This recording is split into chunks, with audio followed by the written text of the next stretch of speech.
Liberty Elementary Governing Board is called to order today, Monday, June 14, 2025, at the Jerry Roby facility. Matters today on the agenda will be our public hearing. We will move to item 1.2, our Pledge of Allegiance. And Mr. Srencioni, can you please lead us? I pledge allegiance to the flag of the United States of America, to the republic for which it stands, one nation, under God, indivisible, with liberty and justice for all.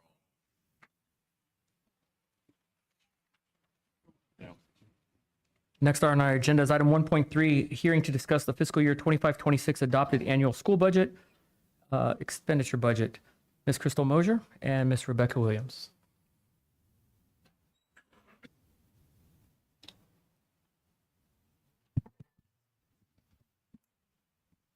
Good evening, Governing Board, community members. Welcome to Mr. McDonald. What I'd like to do tonight is just kind of give a little refresher of what we talked about in June when we proposed the budget. And then at the end, I'll open it up for any questions that you have for me. Okay, so why are we here tonight? We are here to talk about the budget adoption. It's a state statute that requires school districts to adopt our annual budget by July 15th. That's tomorrow. Notice of this public hearing and a summary of the budget is required to be published 10 days prior to the meeting. We did meet that requirement for this meeting tonight. We also are required to upload the copy of our signed budget and our file by July 18th. So we'll be doing that later this week, and also published to our district website. And as a reminder, our adopted budget and our proposed budget must be the same amounts. So the file that you'll see attached to the item and that we'll be discussing, everything in the budget is the same. One change I wanted to note is just on the cover page, I've updated our superintendent's name to Mr. McDonald. So what we used for the budget was our 100th day ADM. So this is kind of our trend that we've had for the last few years. We've increased very slightly. This budget that we based it on was our 24-25 student count. So we went ahead and based our budget on students we actually have right now. So this is current data versus prior years where we kind of built in a little bit of extra students. Right now, the safe choice is to just base it on the students we have. And then as we grow, that's going to give us more and more. One thing to note, kindergarten students count at half, and the tuition-based preschool students do not give us any funding. The state legislature did already notify us that we will be receiving $5,113 per student. So that's a bit of good news. That's what we based our budget on.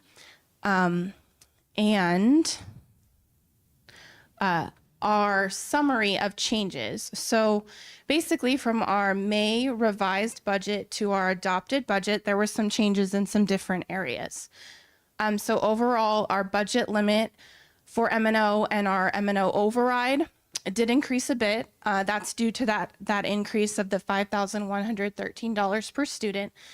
And we had a few extra students from our last budget change. What is changing right now is our carry forward is expected to be less this year than it was last year. And we do not have, at this moment in time, we do not have Prop 123 money. What we've been told in the last 2 weeks or so is that we should be getting some of our one-time funding. So DAA and free and reduced price lunch funding that we received this year that were supplements to our budget. We've been told the legislature did approve that, but we don't have any of the amounts yet. So that will be some bit of good news that we'll be able to add to our budget when we do the next revision. So overall, M&O will be down about $368,000 from what it was just in May. And then for capital, we did get a little bit more in that area, but we are still doing the transfer of $700,000 to move that into M&O for M&O needs. So we're up a little bit, right around $159,000. So when preparing the budget, we did take into consideration some of the reductions that we discussed all throughout the spring. So areas that are reduced at this moment is support services, operations, memberships, consultants, subscriptions, and supplemental based materials. It is still the plan in FY26 to move as many things as we can out of M&O, find creative uses for money, use alternative funding, get as many grants as there are available, just do the best job that we can to fit things where they should go. Also, we're reducing our spending. So kind of the needs versus wants this year is really going to be about our needs and less about wish list items. And then it's going to come down to monitoring our budget because it is going to be tight. We're going to be closely monitoring the budget throughout the whole year so we can give reports to you and also know where we're at any point in time. Okay. So after tonight, our next steps, I kind of just laid it out a little bit for the rest of the fiscal year. So in October, our meeting in October, we'll have our 24-25 annual financial report.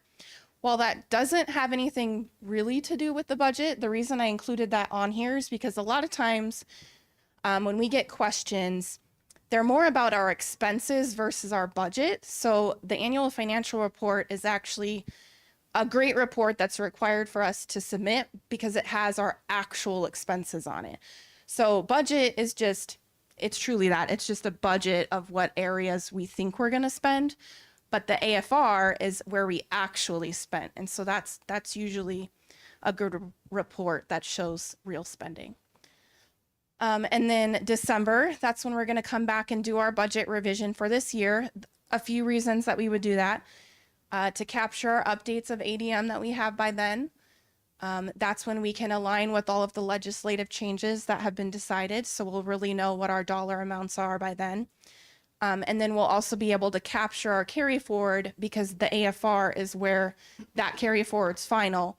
So then in the December revision, you can capture that money moving over into the new year. Then in May, we'll do another revision. That again will capture updates to our ADM. That's where we'll align more closely. We'll move the budget around to where actual expenses are occurring. So the different kind of areas of spending. And then that's our final chance for revision for the year. Then, as we've talked about in a few meetings, but August we'll start doing monthly budget reporting. So that will first come before the board at the September meeting. So August, the month will close, and then we'll prepare actual expenses, encumbrances, and we'll bring forward a report so that you can see, based on our budget, where we're at the end of August. And then sometime in the fall, winter, spring budget work will begin for 26-27. It will be right around the corner. And then June 8th, the last meeting of this year, is when we'll propose that budget for the next year. So it's a continuous process all the time, and it just starts over again. So what questions do you have for me? Members, any questions? Mrs. Zimmerman? Oh, sorry. Yes, thank you so much. First, thank you so much. I really appreciate the list of the dates. I think it helps us, and transparently for us to be able to know, when these are going to come before us. So I appreciate that. I guess I just really have a few comments because we really, went through all the questions because the budget can't change. I really appreciate that we're going to have a budget update. And I just would ask that if we have the opportunity to kind of give feedback for the first month or two to make sure that it's doing what we all want it to do.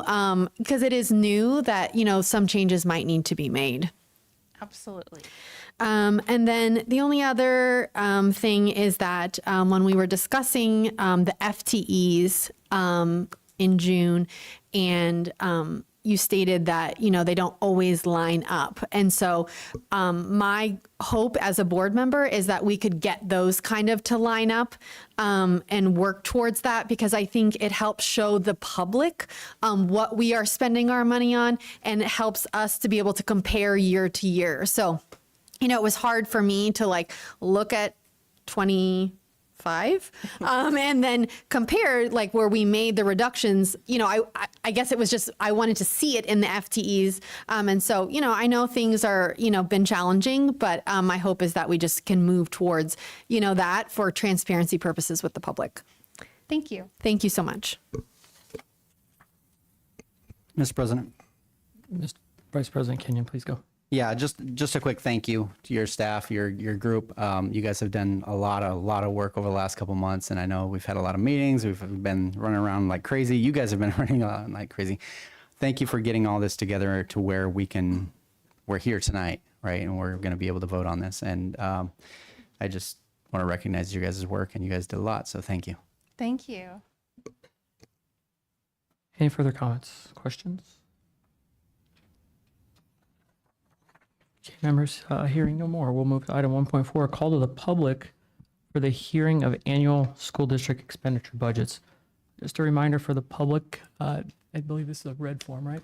Yes. Yeah, it's a red form, and this is specifically for the budget comments. We'll have a regular public comment session in our general meeting. This is just for the budget. We have, Mr. President, we do have two speakers. okay, First one I'm going to call is Mr. Paul Jensen.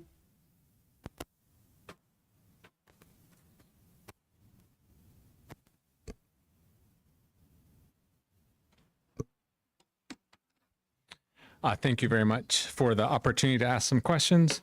I did email some of the questions just because I recognize and know this isn't a gotcha, or I just wanted to have you prepared so that you could ask the questions or respond to them. And all the questions I sent, I still do have. First question, what are the calculations for the average teacher salary on page 1? When looking at the list of all the teacher salaries, looks like there are only a few that are above that number. And so how are we getting that $61,000 when it doesn't appear like that's the case? What were the promised savings from using the electric buses? And what is the amount of savings for the electric buses being budgeted?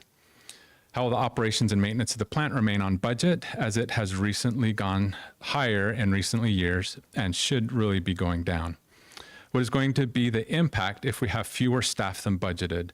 Will we get long-term subs, contractors, combined classes? What's that going to look like? And kind of along with that, how are we going to, as in the mission statement, guarantee a high level of education if we have such limited staff? How will the override money that is supposed to provide extracurricular activities and lower class sizes be utilized? My son recently lost his band teacher that he so adored at Rainbow, and there doesn't seem to be a replacement. It breaks my heart and his as well as all the other band students out there.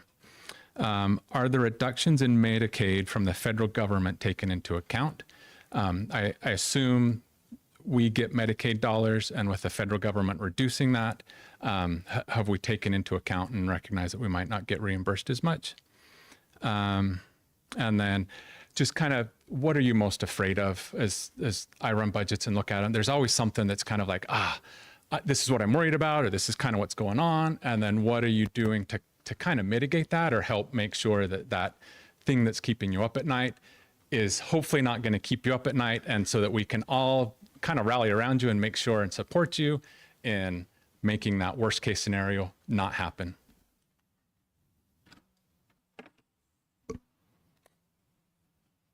okay, next speaker.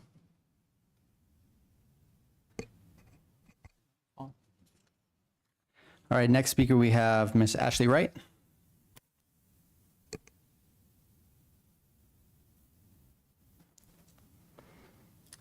Good evening. My name is Ashley Wright, and I live in the district. I'm speaking tonight as a concerned parent deeply invested in the future of our district. First, let me be clear about the budget situation. We were told the district was not operating in a deficit, but the reality is we were over our projected budget. The distinction is crucial. If the necessary cuts hadn't been made, we would have been facing a true deficit, meaning the district would have been spending beyond its means. The situation reflects serious mismanagement. By definition, mismanagement is the process of managing something ineffectively, incompetently, or dishonestly. That's exactly what we've seen: a lack of proper oversight, inadequate financial planning, and leadership that failed to keep expenditures in check.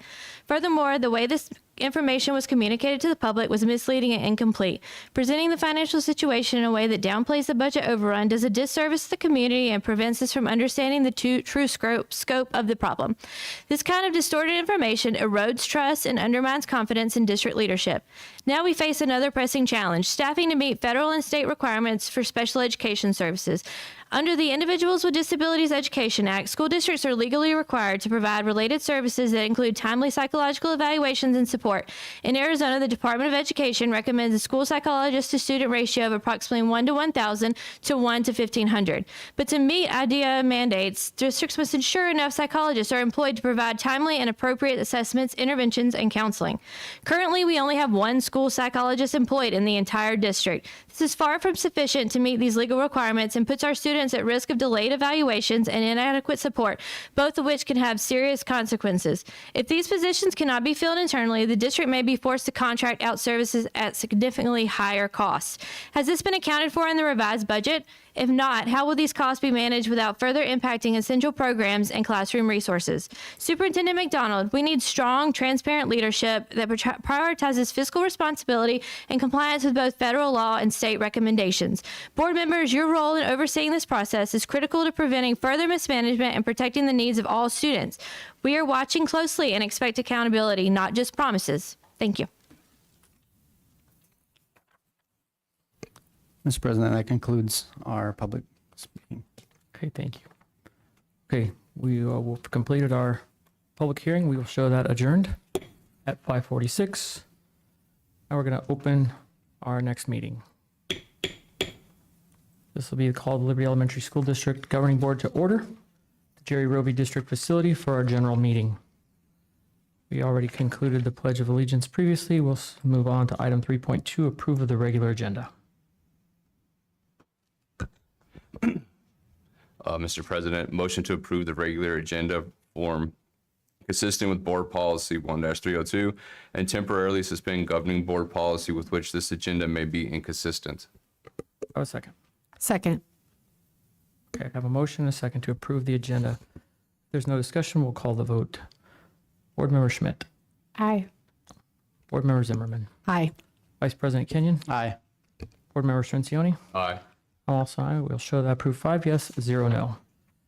Next item on our agenda is item 4.1. This will be a report on Attorney General's open meeting law investigation and findings. Mr. Mark Hansen. You can stand there.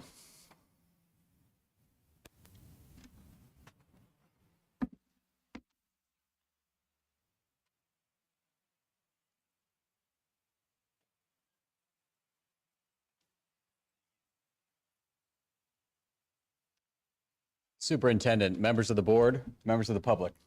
My name is Mark Hansen, and I was brought on as outside counsel for the district to work with the Arizona Attorney General's office in investigating open meeting law violation allegations. I want to make it clear that our role was to represent the district as outside counsel, and we are basically 7 months later here to discuss the outcome of those allegations.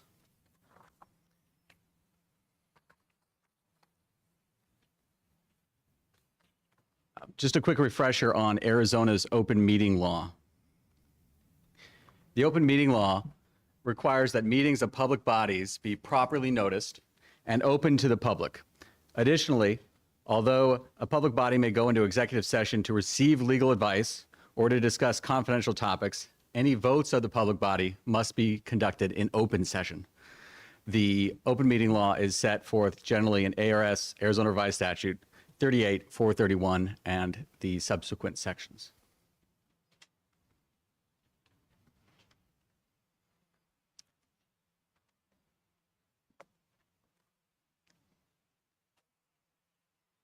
This takes us to an overview of the Attorney General's office's investigation.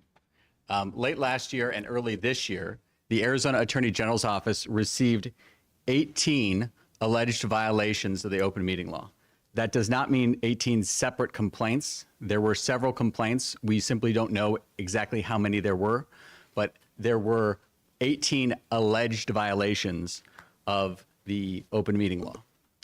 the Arizona Attorney General's office has a dedicated department for this, and the Open Meeting Law Department opened and conducted this investigation to determine whether or not the district had in fact violated Arizona's open meeting law.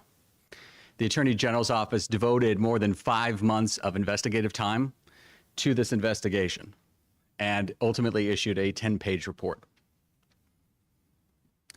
That report was issued on June 20th of this year, and the Attorney General's office found no violations of the open meeting law on any of the 18 complaint items.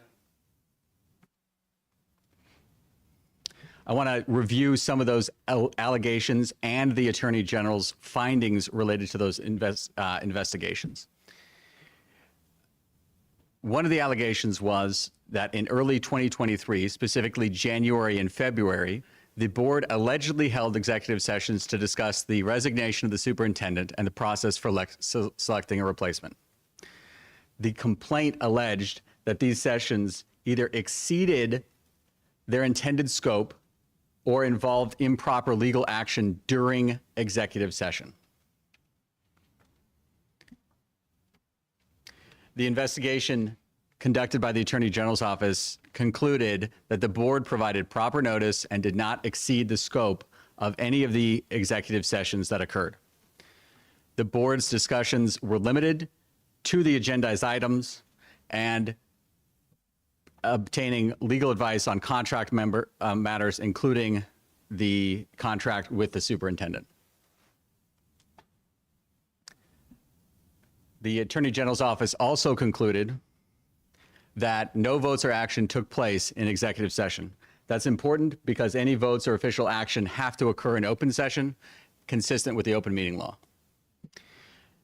Allegations were made that the board was conducting business in private rather than in open meetings, and the Attorney General's office and the investigation found no evidence that that was the case.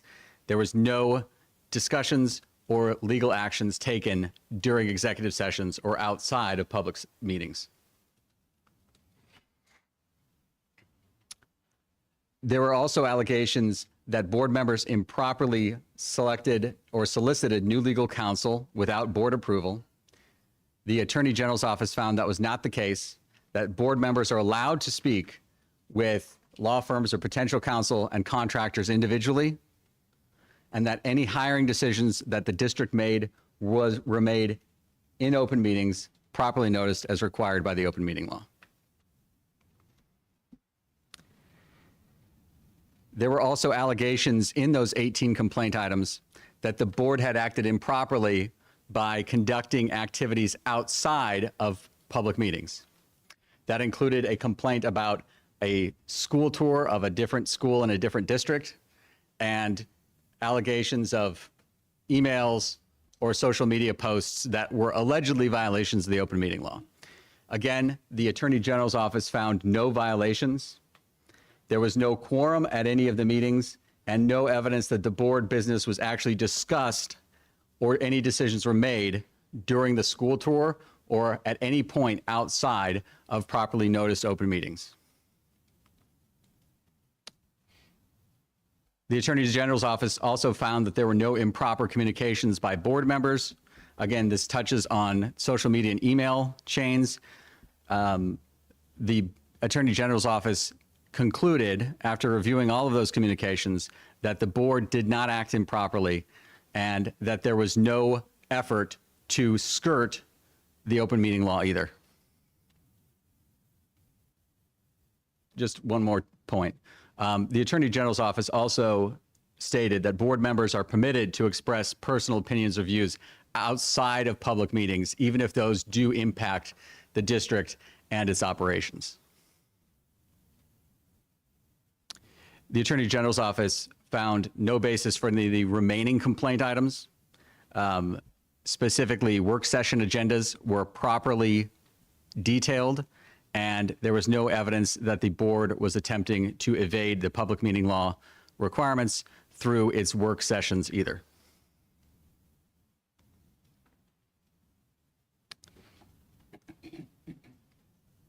The complaint items also included a complaint about the 3-minute limitation on public comment the Attorney General's office found that 3 minutes was a reasonable period of time for public comment and had been widely adopted, not just by Liberty, but by other school districts around the state. So, key conclusions.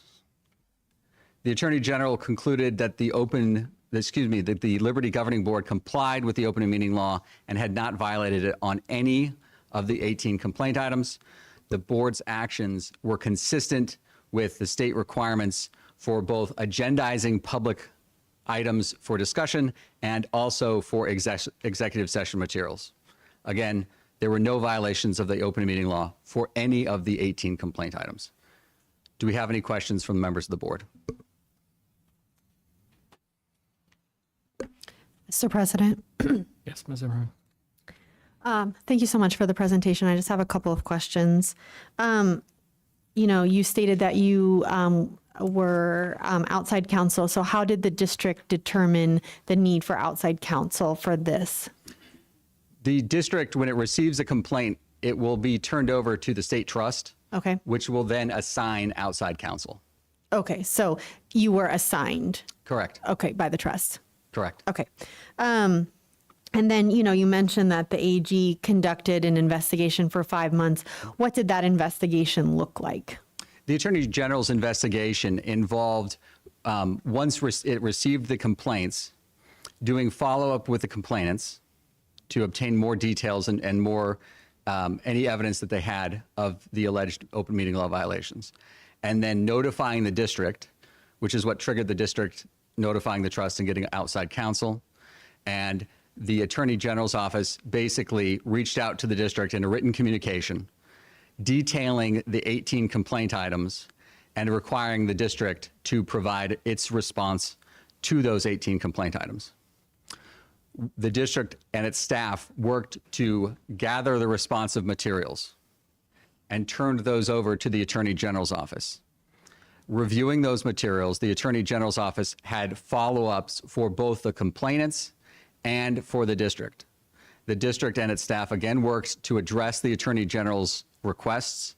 The Attorney General's office then reviewed all of the materials that it had received and issued that 10-page report concluding no violations of the open meeting law. Okay. Thank you. And just one last question. On one of the slides, it talked about how the Attorney General said that board members are able to talk to outside potential counsel and contractors. And it says all board members. So I just want to clarify that that truly means all board members or just the board president? So that's a good question. Board members are allowed to discuss board business outside of open meetings as long as two things are true. One, as long as there's not a quorum present and there's no discussion of district operations or business outside of a public meeting that has a quorum, okay? So a quorum of board members can't get together outside a public meeting and discuss district business, especially without notifying the public of the meeting. The board acts with authority only when the board acts together. So there's not any individual member of the board who can bind the board.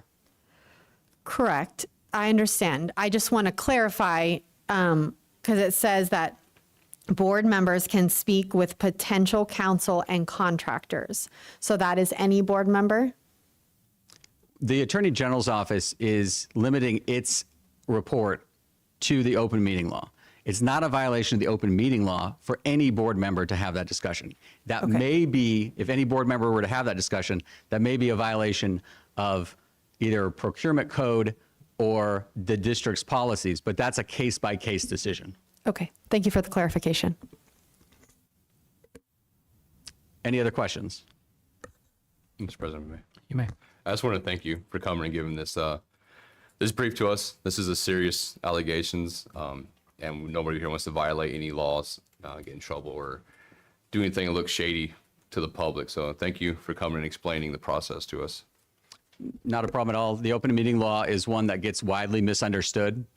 And here's just unfortunate that the complaints were brought to the AG's office without an understanding of what the law requires. But we're thankful that there was a positive outcome for the district here. Thank you, sir. Hold tight because we've got, I believe, an executive session for this also. So pursuant to item 4.2, pursuant to ARS 38431A3, this will be a call for executive session for legal advice from attorney of the public body and to consider its position and instruct its attorney regarding the public body's position regarding Attorney General's open meeting law investigation and findings. Mr. President, could I ask a question? You can. I appreciate the presentation, and I feel like we covered. Are there other things that need to be discussed in executive session? That would have to be decided in executive session. That's why we have it on here. It may not be a long session, but there could be some things to discuss.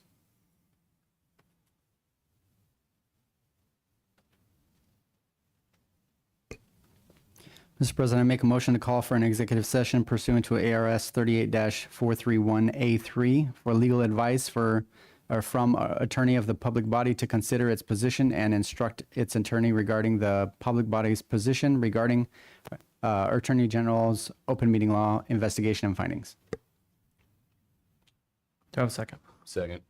We have the motion and a second for executive session pursuant to ARS 38-431 for discussion, legal advice on the Attorney General's open meeting law investigation findings. If there's no further discussion, we'll take a vote. Board Member Schmidt. Aye. Board Member Zimmerman. Nay. Vice President Kenyon. Aye. Board Member Srincioni. Aye. I'm also an aye. We'll show that approved 4 yes, 1 no.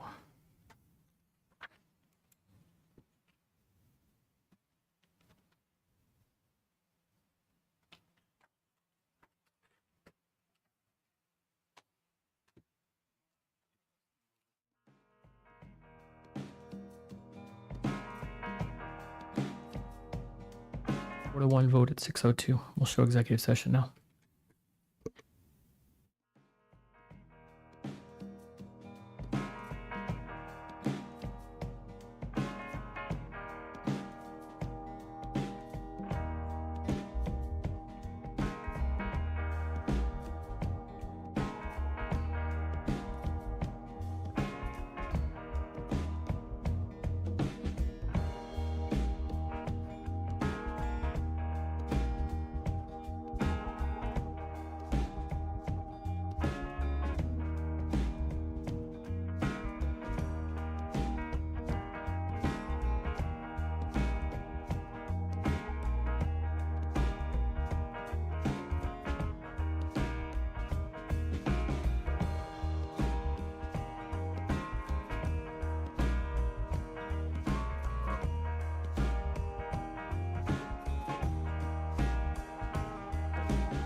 Okay, the time is 6:13. We're going to show we're reconvening into public meeting.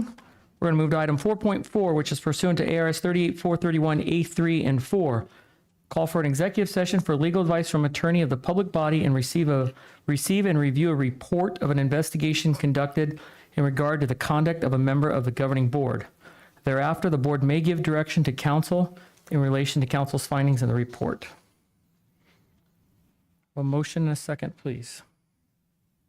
Mr. President, motion to call for executive session pursuant to ARS 38431A3 and 4 for legal advice from attorney of the public body and receive and review a report of an investigation conducted in regards to the conduct of a member of the governing board. Thereafter, the board may be given, I don't think you did all that. Okay, do I have a second? I'll second. Okay, I have a motion, I have a second. If there's no discussion, we'll take a vote. Board Member Schmidt. Aye. Board Member Zimmerman. Aye. Vice President Kenyon. Aye. Board Member Strencioni. Aye. I'm also an aye. We'll show we're moving into executive session at 6:14 p.m.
Okay, the time is 7:14 p.m. We'll show that we're back into our public meeting general session.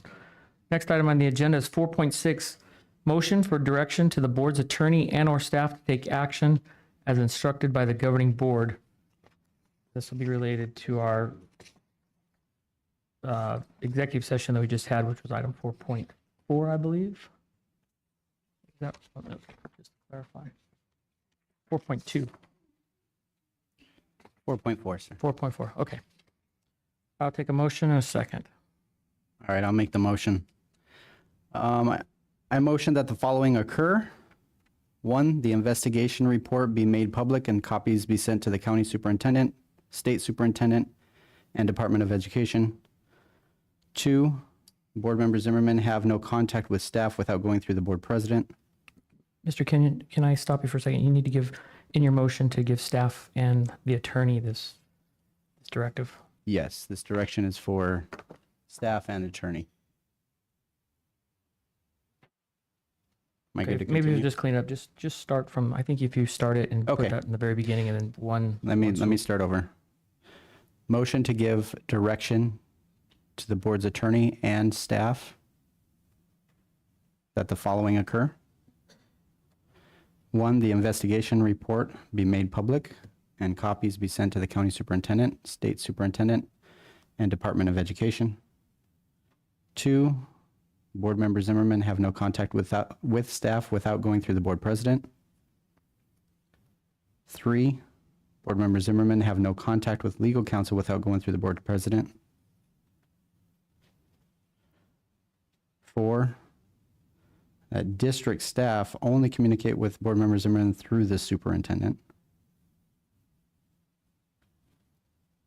5, board member Zimmerman will attend an in-person sensitivity training, and we will add a board sensitivity training to the upcoming board retreat.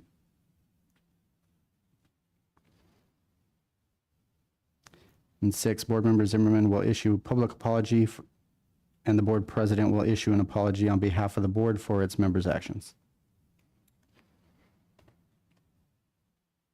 Okay, do I have a second? Second. Is there any discussion?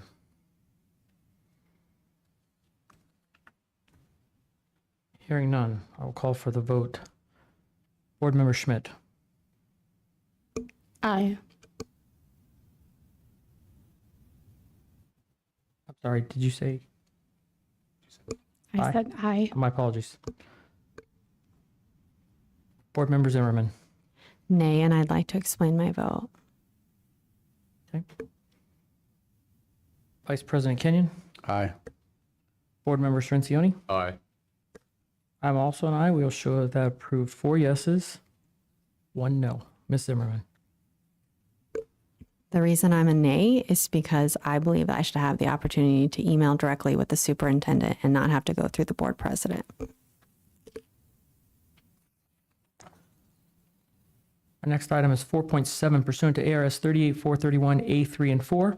Call for executive session for legal advice from attorney of the public body and to consider its position and instruct its attorney regarding the public body's position regarding contracts that are the subject of negotiations in pending or contemplated litigation or in settlement discussions conducted in order to avoid or resolve litigation. This pertains to a Westar Elementary teacher summer event contract. Mr. President, motion to call for executive session pursuant to ARS 38431A3 and 4 for legal advice from attorney of the public body and consider its position and instruction its attorney regarding the public body's position. Well, let's read that twice. There's on there twice. Regarding contracts that are the subject of negotiations in pending or contemplated litigation or in settlement discussions conducted in order to avoid or resolve litigation. Reference the Westar Elementary Teacher Summer Event Contract. That came out clear enough. Do we have a second? I second. Okay, we have a motion, we have a second. If there's no discussion, we'll take the vote. Board member Schmidt. Aye. Board member Zimmerman. Aye. Vice President Kenyon. Aye. Board member Srencioni. Aye. I'm also an aye. We'll show that approved 5 yes, 0 no. It's 7:19. We're back in executive session.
Time is 7:45. We're back into our public meeting.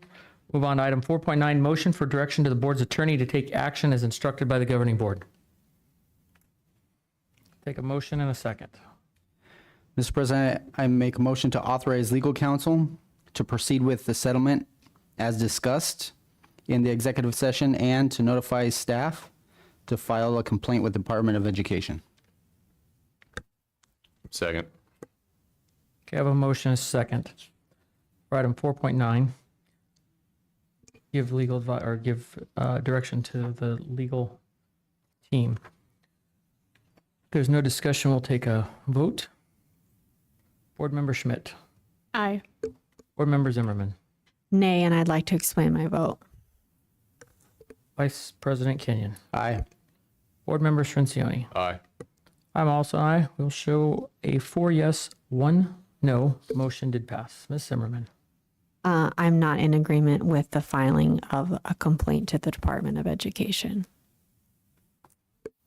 All right, 5.1. This will be part of our administrative report. Core construction update presentation on Loretta Zumbro Elementary School. Mr. Young. Mr. President, Mr. Vice President, members of the board, we have Whitney Bunn here with Core Construction. He was going to give us a update on the construction of the new Loretta Zumbro Elementary School. Whitney, all yours. Thanks, Bob. President Todd and Vice President Kenyon, members of the board. We are so grateful to be here tonight just to give a quick update on the new and upcoming Loretta Zumbro Elementary School. Since we provided the last update in December, I just wanted to give once again a quick introduction to the team members that have been on this project. So as Bob stated, my name is Whitney Bunn and I'm a project director for Core. And Zach Frew is the project manager who's on site, and Eric Decker is our superintendent. Also from DLR Group, there is David Schmidt, who's the architect, and Jim Lamb, who's the construction administrator. So kind of getting into it, I just wanted to give a quick update. When we last gave an update in December, we were at about 88 days into construction. And as of the time that I put this together a couple days ago, or last week, we are at 301 days. So I think now we're probably at 305. And the labor hours in December was 13,500. We're now over 60,000 hours of labor on the project. The cost complete to date back in December was around 5 million, and now we're approaching 25 million, which is getting really close to the end of this job. And the schedule completed is approximately 95%. So we're down to the final kind of days and weeks of finishing this job. And we're thankful to the community and the neighbors who have been so gracious to work alongside of us. We've had barricades and things up along Lower Buckeye Road, if any of you drive over there. And so we're still happy to report that we haven't had any neighbor complaints. So that's a huge win. Getting into it, here's a quick drone video of where we were at about just over 7 months ago. We were finishing this building E, and getting close to topping that out. And we were working extensively on all of the other buildings that are on this campus. And so fast forward 2 months, all of the buildings are now fully topped out with the masonry. And we're starting to put the roofing materials on. And we're working on site work and doing a lot of the underground utilities that have to go into a school like this and the infrastructure that runs it. And then fast forward another 2 months, we've made a ton of progress and have started putting AC units on the roof, starting to paint the buildings, putting the aluminum window frames in and the windows, doors, and a lot of the interior is starting to come together. And as of last week, this is the most recent video that we took on July 9th. We are about 99% complete with all the concrete installation. The playground, as you can see on the northwest corner of the site, that is finished. That was just finishing, is now 100%. We have permanent power, so Arizona Public Service, they were able to provide us with a transformer and provide permanent power to the site. So all of the buildings, like the air conditioning units and everything, are running. The lights are running very, very efficiently. All of the roofing is 100% complete. We're putting in trees, landscaping, plants, finished up the last bit of the on-site pavement, and some of the items that we're working on in these last few weeks. I'd also like to report that we achieved our life safety inspections as of this morning. We passed the final fire inspections with the state fire marshal. And so the buildings are pretty much ready to occupy. We have furniture being moved into the buildings this week, and through next week, the vendor was hired by the school district, and they're starting to bring in the furniture into the buildings. And so they will be ready for occupancy next week. And I just wanted to thank the Liberty School District for being such a great partner and working with us. This has been a challenging project. It took just a little over 9 months to get to the point that we're at, and that's a pretty impressive feat. And just would like to thank Bob Young. He's been very instrumental in helping us get a lot of questions answered and supporting us from the district's end to make sure that this project could meet the schedule and also be under budget. Also would like to thank Bruce, the principal, who will be the principal at this site as well, for attending some of the meetings and providing input, and also Lane, the IT director. He's been very helpful in getting all of the Cox communications, the infrastructure needed to make sure that the teachers and the staff can have internet on day one. Well, really this week. So, so yeah, with that being said, we're very excited to turn this over to the school district and for the staff and students to start occupying. And I guess with that, I'll just open it up to any questions to the board. Members, any questions? Hey, Mr. President. Vice President Kenyon. Thank you, Whitney, for this presentation. It's awesome to see how quick you guys were able to get this going, and the turnaround is actually pretty impressive.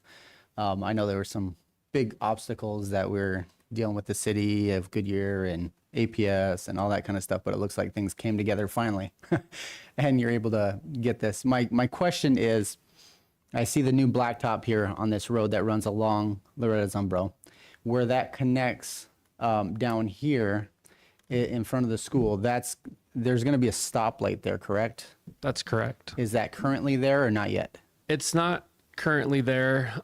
So it's not currently there. Okay, my question then is, do you anticipate that being there before school opens? Probably not, but if not, are we planning on doing some kind of a stop sign there or something? That's a critical juncture right there where the kids can be crossing the street. Absolutely. So the city of Goodyear required a street signal to be installed at the corner of 183rd Avenue and Lower Buckeye Road.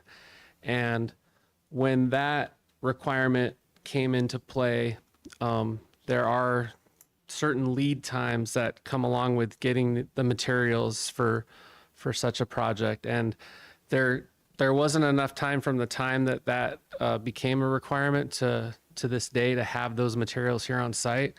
And so as a backup plan, we have procured a temporary traffic signal that will be in place on July 25th. And that has been approved by the city of Goodyear. They've reviewed the specs for that temporary traffic signal, and it's going to operate according to their city standards, their traffic directors and people that work specifically in traffic. They've reviewed all of that, and they're accepting of that temporary structure being there until we get the permanent fixtures in. But all of the underground infrastructure for the streetlight signal is in place, and it will be ready as soon as the permanent fixtures arrive and can be installed. And so further down the road, we anticipate that isn't going to happen until the October or November timeframe for the permanent fixtures to be here and to be installed. And so at that time, there will always be an active traffic signal there. So when they do the switch over, it's kind of a seamless type of thing. So Yeah, thank you. That was my concern because that is a busy road. You know, cars fly down that road. And if that's going to be one of our crosswalks, right, going across that street, possibly, there's kids in the neighborhood. So having a nice, safe spot there is very important. So thank you. yep, you bet. Any further questions? Mr. President, Ms. Zimmerman?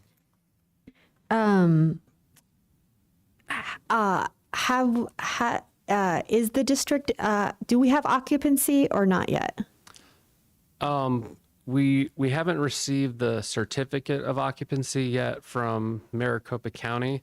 There have been two governing entities involved with this project. One of them has been Maricopa County, and then the other one has been the city of Goodyear. So Maricopa County will be the ones that issue the building certificate of occupancy for each of the buildings, and that is planned for next Monday. So the 21st. Correct. Okay. And so when that occupancy is achieved, then staff can begin to move in? Is that correct? Or Correct. Okay. Correct. So as of today, we have, as I explained earlier, we have received the approvals from the fire marshal for life safety purposes. So for all intents and purposes, the buildings are safe and they are able to currently be occupied by folks that are bringing in furniture and others that want to come and see the space. So, but as far as moving in the actual like boxes and starting to set up the rooms, that will be allowed after we receive the C of O. So, Okay. Are we running on budget for this project? yeah, we are. Okay. And, I assume, but I'm just going to ask, based on when we are getting occupancy, you expect the school to be able to open as planned on time? Sorry, can you repeat that? Based on when you're going to get occupancy, do you foresee anything that could hold up, us not getting occupancy and not being able to open? No, not Okay. at this time. No, Okay. we are fully anticipating to achieve the certificate of occupancy for each of the 5 buildings. We've already have spoken with the Maricopa County inspectors extensively, and they're aware of, obviously they're aware of the requirements to open the school, and they had a list of things that are required, and those items are being crossed off, and they will be completed for next week. Okay, perfect. Thank you so much for all your work. Yep. Any other questions? Whitney, I don't know if this picture shows, but some of those who are here in the audience and then us on the board were there for the groundbreaking. Where was that at? Where were we standing? Do you know? Let me see if I can go back and. So the groundbreaking took place right. Yeah. A whole lot of change since that time. Yeah. Oh, yeah. So that top corner of the site is where we had the groundbreaking. It's definitely changed a little bit. Perfect. Looks so much different now. Yeah. I would just say thank you. Core's always been a great partner to work with on construction sites, and doing this in the time you did, you've probably set yourself up for failure, because now every school district is going to want this. I told them you can do it. So, but great job. And you walking the site when you invited me to the construction meeting a couple weeks ago was spectacular to see it. Most of these rooms are already final cleaned and just really waiting for that occupancy. So Yes, sir. we really appreciate all the work you've done. It's truly remarkable to get this thing built as quick as we were. And I know there were struggles in the beginning. Anytime you've got 2 government agencies as we're transitioning from county property over to city property is not any builder's dream. So No. thank you. Right. Thank you. Great job. And appreciate you guys do such a great job even with the drone footage to let our citizens see. Unless we got helicopters, we wouldn't be seeing this. So thank you so much. You're welcome. I'm sorry for keeping you so late. We had some business Oh, we had you're- to get taken care of. This is great. Be back out there at 4 in the morning to Keep this thing on schedule. Exactly. Perfect. So thank you. All right.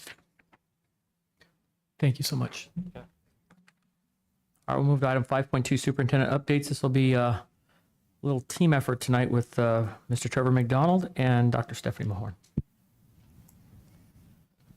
Good evening, President Todd, Vice President Kenyon, members of the board. I'm going to start and then I'm going to tag team with Mr. McDonald. I would just like to start with a quick staffing update. This is an update even as of July 9th when you received a formal email from me. We still are hiring. And I'm focusing on teachers because that's what my main focus is getting teachers in front of our students. We have a few teacher openings left at most buildings. As you know, the main concern was Rainbow. We do always have usually the most openings at Rainbow. I think it's because of location. Last I emailed you, we had 12 openings. As of today, right this moment, we have 6. So our new principal, Julie Licea, is working really, really hard. And I'm really confident that we are going to fill our teacher openings, not just fill them with teachers, but our principals are interviewing and working on filling them with quality teachers, not just to fill them, just to put a body in a classroom. So that's news and good news, in my opinion. All right. All right. Day one, almost in the books. I'm hopeful it's almost in the books. If I can drop a hint at all.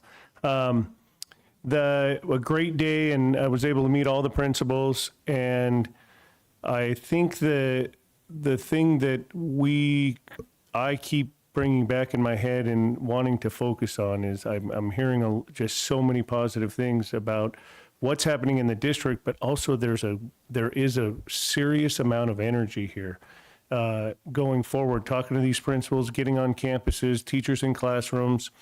And I would challenge every single one of us in this room to focus on the positive, because what makes an organization special, it's not the challenges, right? Because everybody has challenges and we're not special. We're no more special than anybody else for our challenges. What can make us special is what we're doing to highlight kids, that energy I'm seeing in and around campuses, the energy from principals. That's where that magic's going to happen. We're here to support you. And I just challenge all of us in this room to continue to focus on the positive, continue to focus on kids. And I really feel like we're going to have a good year. I know we're going to have a good year, and great things happening. So it's getting close. We're excited. I'm excited, and I can really feel it. So I just want to continue to keep that momentum and really go forward in a positive direction. Thank you. Thank you. We'll move to item 6.1, governing board update. Ms. Schmidt. Thank you, Mr. President. There hasn't been much. I mean, there's been a lot going on in the district, but I haven't been out and about in the district since our last meeting. So the only things that I've been taking care of are the numerous board meetings that we've had and all of the work we've been doing here. But I'm looking forward to school starting next month and then getting back out and being in the buildings and meeting some of the kids and seeing all the fun stuff that we're getting to do. So thank you. Board member Zimmerman.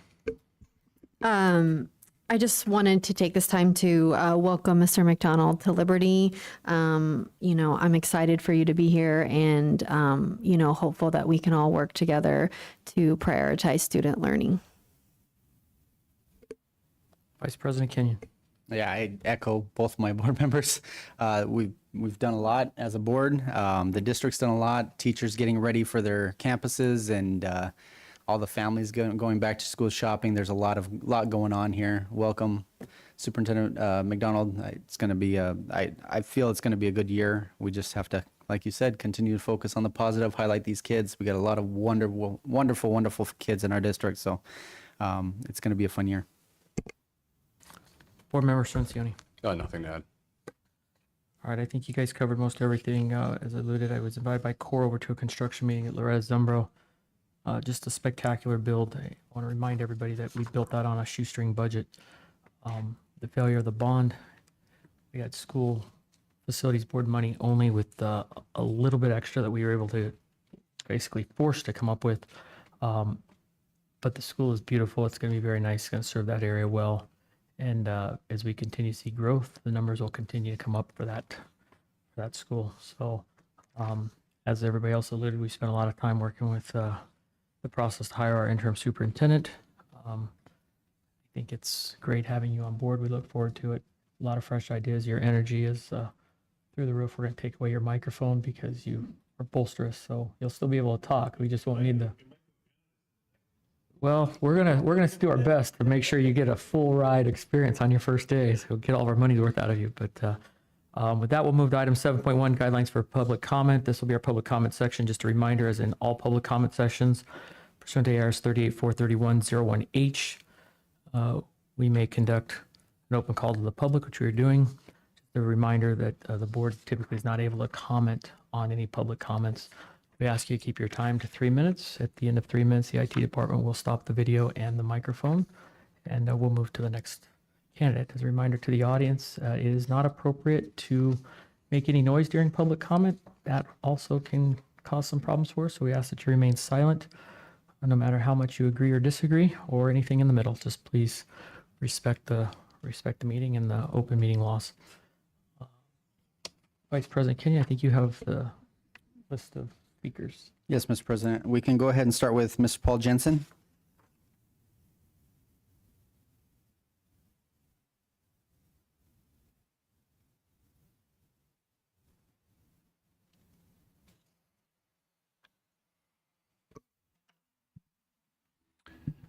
My name is Paul Jensen, parent in the district. Welcome, Superintendent McDonald. I hope you can come and help us out. The mission statement says that you'll guarantee learning at high levels for all students. I'm curious what your definition first of what high education is, because everybody has a different definition of what that is. And I feel like you're only concerned about what your definition of high level is. I'd love some input from more than just the board, and listen to us, please, as well as all. I've heard comments that say some members of the governing board only represent the constituents that they that voted for them, and that they're not interested in listening to other people's opinion. So if you're not going to truly provide the education for all students, adjust that to say which students you're going to provide that high level of education for. Some comments have been made on the social media by board members that appear to revel in the fact that we lost the recall and that the losses are piling up for this group. It saddens me that that was the point of view, because we are all together. We are a unified district. If one of us loses, we all lose.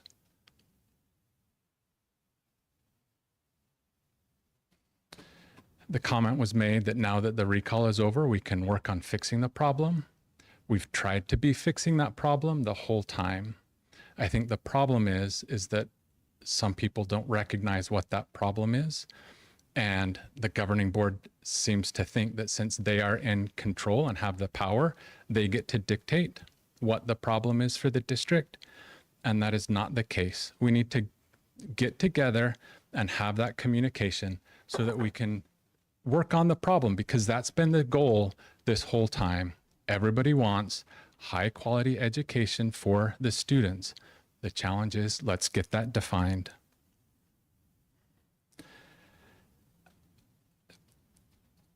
The open meeting law investigation, I think, demonstrated that you can push the boundaries. It feels kind of like that stagecoach driver that's driving right on the edge of that cliff and pushing it and gets excited because he got really close to that cliff.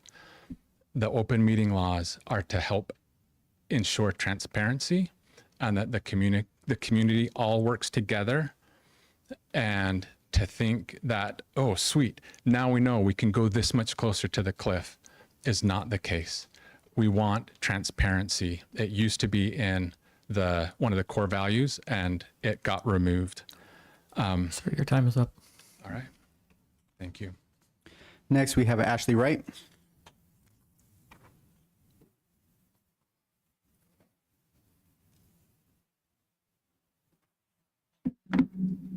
Good evening again. My name is Ashley Wright, and I do reside in the district. As a parent member of this community, I wanted to extend a sincere welcome to Superintendent McDonald. You're stepping into a role that carries tremendous responsibility, and we recognize the road ahead is complex.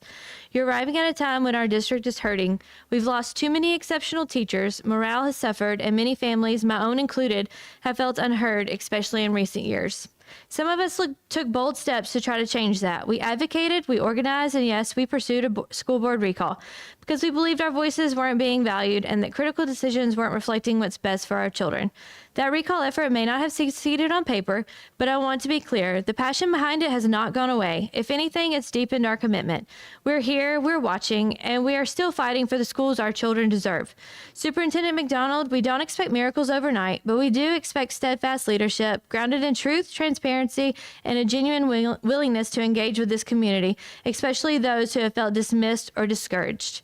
We expect a clear plan to address teacher attrition, not just hiring bodies to fill rooms, but investing in great educators and making this a place where they can thrive. That includes better support, respectful communication, and yes, fiscal responsibility. Every budget decision must reflect real priorities, our classrooms, our teachers, and our kids. And we expect accountability, not only from you, but from every corner of this district's leadership. Trust has been broken. It will take time to rebuild it, but that starts with honesty, humility, and open doors. We didn't advocate for change because it was easy. We did it because we care. We're not going anywhere, and neither is our dedication to making this district stronger. We're ready to work with you. We hope you'll work with us. Thank you. Next speaker is Shelley Cross.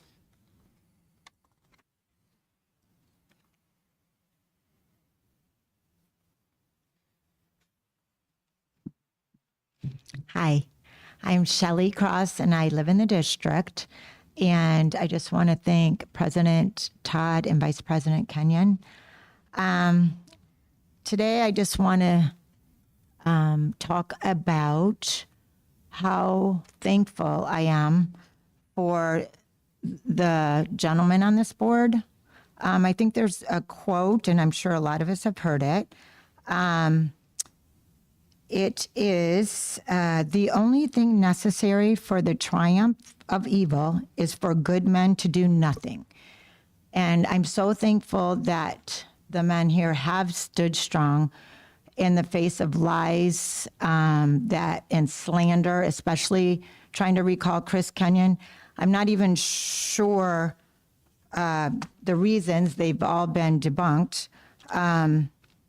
And the one thing I've been wanting to talk about, you've slandered Chris Kenyon's name. You've put his face on the side of a van, and you have targeted him, in my opinion. You guys are, this is K through 8. You're driving this van where children can see this. Chris Kenyon's a good man. Why slander good men? Why don't focus on the basic things that you need to focus on, like the children, what's happening to make a joyful experience? How about that? How about joy in the classrooms? I mean, it's just, we pick, and I see all of you just like, well, did this happen? Did that happen? You don't even know. You make up things, and they're saying, I hear a lot of parents talking about, well, we still didn't get what we want. You can't keep going after people that are good people. They're just trying to help the children. It's very upsetting to watch, and they say they will never quit. Well, we're not quit standing up for you. So know that there's people here that have your back, and that we are not going away either. And I just want the new superintendent to know that I hope you enjoy the work here. And thank you, board. Next speaker is Michelle Arthur.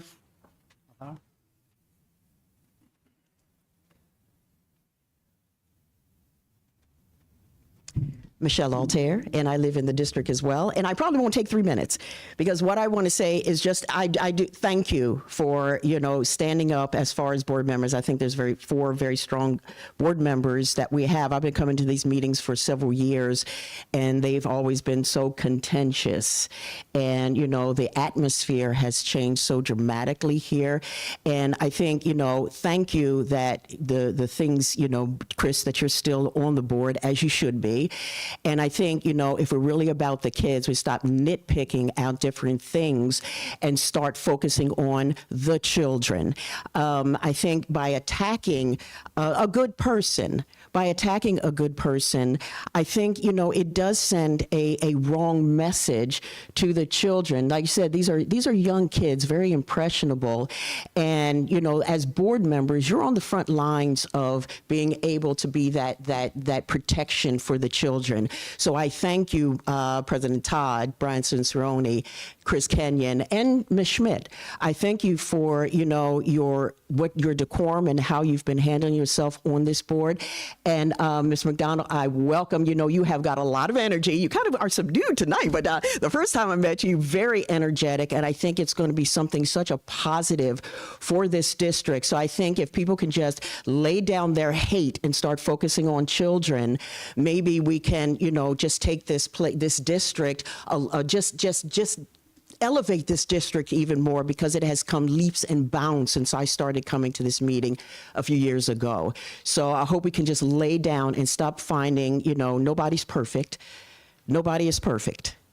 But everyone seems to think that they're perfect and they can go attack, you know, oh, we'll get this one off, then we'll get that one off if we don't get our way. Well, I think, you know, the children have suffered enough with thank you for getting rid of the DEI, the CRT, all that mess that was going on in the schools, pretty much for, you know, because unfortunately minorities can't, you know, get ahead. So we have to have all these things in place. So thank you for being stalwart and sticking with it, no matter the attacks, because these rooms used to echo with some very negative hostilities towards the board members. So I think if the adults in the room could act more like adults so that children can be children, maybe we can see this district get elevated even further. Thank you. Next speaker is Christy Wost. Sorry, Westy. All right. President Todd and Governing Board, thank you for this opportunity to speak on your behalf. I am taking these few minutes to let the public know the truth. There is proof that the Liberty 25 School Board has been vindicated of the false allegations of corruption and mismanagement. There is no hidden agenda, and anyone who truly cares can see that there is no winner in this situation. The real harm was done to the district and the very ones that they are supposed to protect, the children. The district did not overspend their budget last year. The district, under state law, is required to create its future budget based on proposed growth and enrollment of students. This year, the growth is not as high as anticipated, and therefore attendance is not increasing. This is causing the district to review everything to meet the budget. Every year, the board must do this, as there are always more wishes than necessary. As you have heard in other school board meetings in the past, there are buckets, so to speak, that you must pull from to do this and to do that to make it all work, because there are times when the payments from the government are delayed. Per the Arizona Auditor General report, our teachers are paid an average of $2,600, more than the average teacher's salary. In this school year, the board added $1,800 per student to the classroom for a total of $7 million. For your information, previous district administrators failed to work with the state school facilities board and then spent millions on repairs that should have been handled by the state, and in many instances that deferred maintenance for 10 and 15 years. The board was required to spend funds from the reserve pool and general budget to make necessary repairs, including additional ADA day access. We are hopeful that the board will continue to focus on professional accountability and improved student proficiency. And I'll leave with you this: the teachers have the best benefits plan they have ever had. Thank you. I'd like to say really quick before this is done, there's a saying that's never harm a man of goodwill. Think about that for a minute. Also, I'd like to say there was a young woman earlier that said we needed more psychologists in our schools. We do not need more psychologists or psychiatrists in our school. There is a dangerous precedence that they set. Their plan is to drug our children, and that is a very bad idea for us. I'm not against children that need counseling or help, but if you research into their agenda, it is a dangerous one. And with that, I'll end. Thank you. The next speaker is Barbara Ratty.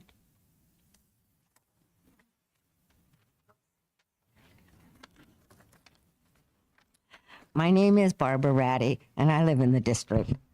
Thank you, President Todd and Governing Board.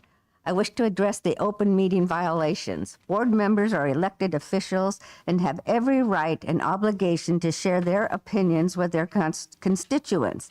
They do not give up their First Amendment right. It is the responsibility of a board member to individually research and speak with potential contractors to gain the information and knowledge required to do their job effectively. It is always beneficial for board members to visit and tour other schools that have high proficiency and low absentee rates to possibly better understand how improvement could be made to the district.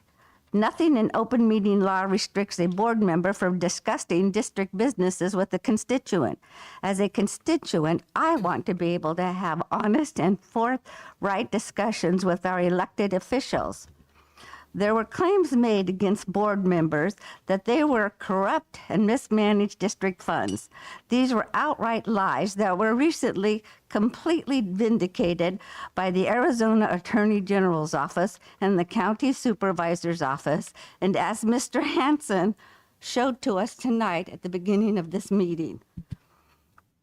Why do people continue to badmouth others who are here to help the community? You have already heard, I'm sorry, but you will be hearing all the wonderful things that have been accomplished, and still people continue to badmouth others, as we heard tonight. These false allegations were used to slander board members publicly and were used in an effort to have them recalled. Mr. Kenyon is in my LD. We all respect him and appreciate what he has done and back him all the way. Thank you, Chris. We appreciate you. In addition, I feel it is very important to point out that the attacks on the individual board members were highly political, with no regard to the damage to students and staff. Do those that complain think they could do a better job? And if they do, why aren't they elected? Or why are they even trying to run to make changes? Or do they just want to squabble out there at the people that are in charge? I guess that's all I have to say for tonight, but I was glad I was here tonight. I was here how and why these people were vindicated of charges that were unfairly attacked. They were attacked with. Thank you. And then our last speaker tonight is going to be Susan Cheatham.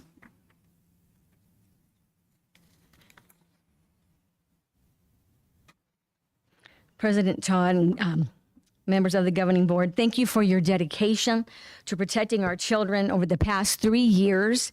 The board has prioritized student safety, academic proficiency, and professional accountability.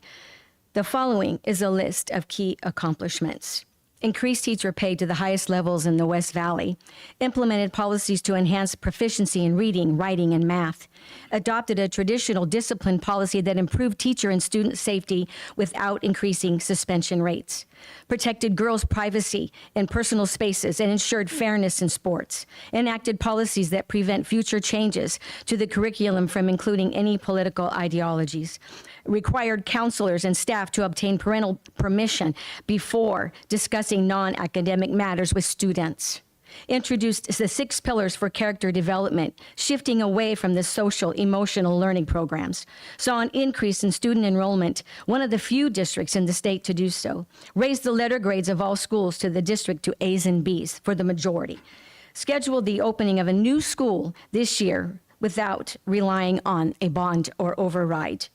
And they recorded a significant improvement in student proficiency last year. Thank you for your hard work and courage in standing firm to achieve these goals. You are so appreciated. And those opposing this board, these board members who advanced these priorities, risk halting the progress that is enhancing our children's educational experience. And as I was thinking today, what I was going to say, I would just like to pray. If everybody could just pray with me. Can you bow your heads, please? Father, we come in the mighty name of Jesus, and I pray you come and fill this room with your presence. And every time this board meets, I pray the fear of the Lord will be there. Father God, the children are your heart. For your word says anybody who does wrong to these little ones, it'll be worse than a millstone tied around them and being thrown into the sea.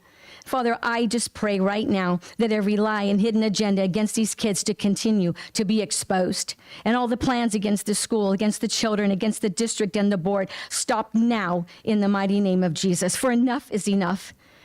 And Father God, may they lead and govern Liberty School District with integrity, righteousness, wisdom, and revelation in all humility, led by your Spirit. And we ask forgiveness, Lord, for the ways we have failed the children. But right now, I decree a new day for the kids in Liberty School District, a new day for this board, a new day for the superintendent, Mr. McDonald. We bless you. We bless the teachers and the staff here in the mighty name of Jesus. Amen. Mr. President, that concludes the general comment. Okay, we'll move to item 8.1, the approval of the consent agenda. Mr. President, Zimmerman. I'd like to pull 8.6 and 8.11.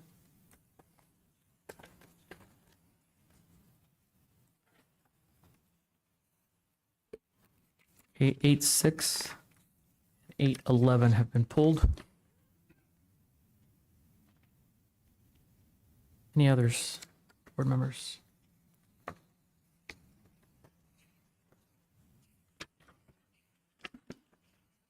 Okay, hearing no others. Take a motion to approve the consent agenda with the exception of 8.6 and 8.11. I make a motion to approve the consent agenda with the exception of 8.6 and 8.11. Have a motion. Do I have a second? I'll second. All right. If there's no discussion, we'll take the vote for 8.1 with the exception of 8.6 and 8.11. Ms. Schmidt. Aye. Zimmerman. Aye. Vice President Kenyon. Aye. Board Member Scincioni. Aye. I'm also an aye. We'll show that approved 5 yes, 0 no. I will move to item 8.6.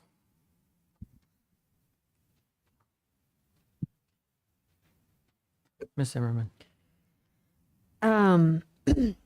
I just wanted to ask a clarifying question about the sole source approval. So I understand that it is saying that there's no other way to procure essentially these services, that there's only one kind of vendor, if you will.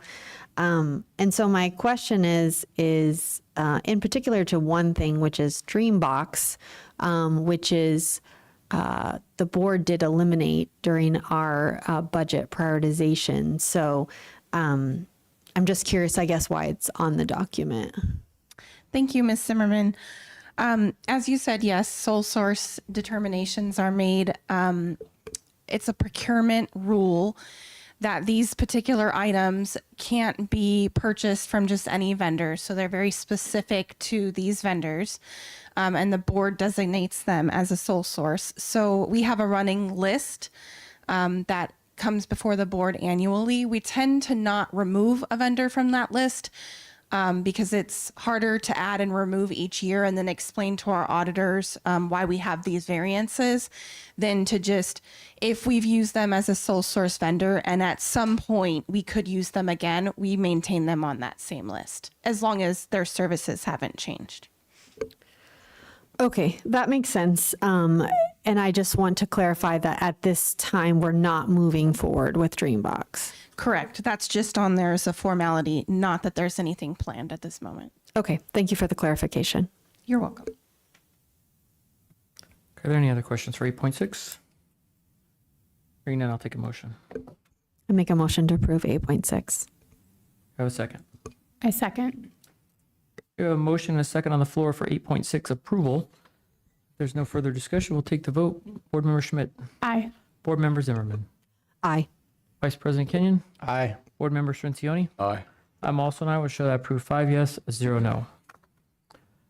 Next on our agenda will be 8.11, approval of facility use agreement and fee schedule for fiscal year 2025-26. Staff liaison is Mr. Young. Ms. Zimmerman, go ahead with your question. Just a couple of housekeeping things before we approve it. So on page 1, where it says the handbook is July 1, 2025, and then on every other page it says effective July 15th. I just wonder if the front page should indicate that it wasn't board approved until July 14th. All the pages at the bottom. Mr. President, Mr. Vice President, members of the board, Ms. Zimmerman, yes, we can change that date, absolutely. Okay. Yep, it was actually going to be on a previous I know. one that got pushed off, so. So I just want us to be consistent. And then on page 11, it just doesn't give a choice for the facility use for the new school. So just for them to be added.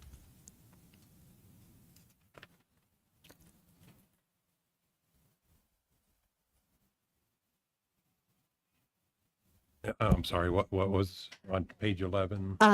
It just doesn't list like a little check for the new school Loretta Zumbro to be able to rent their facility. I'm on the right page. Yeah, I'm on page 11. We just need to add a school site for Loretta Zumbro. Mr. Young, it's on page 9 of the document, but 11 on the. Oh, okay. I apologize. Oh, okay, yep, gotcha. Okay, so I'm going with my page numbers are, I don't know what is showing in board docs.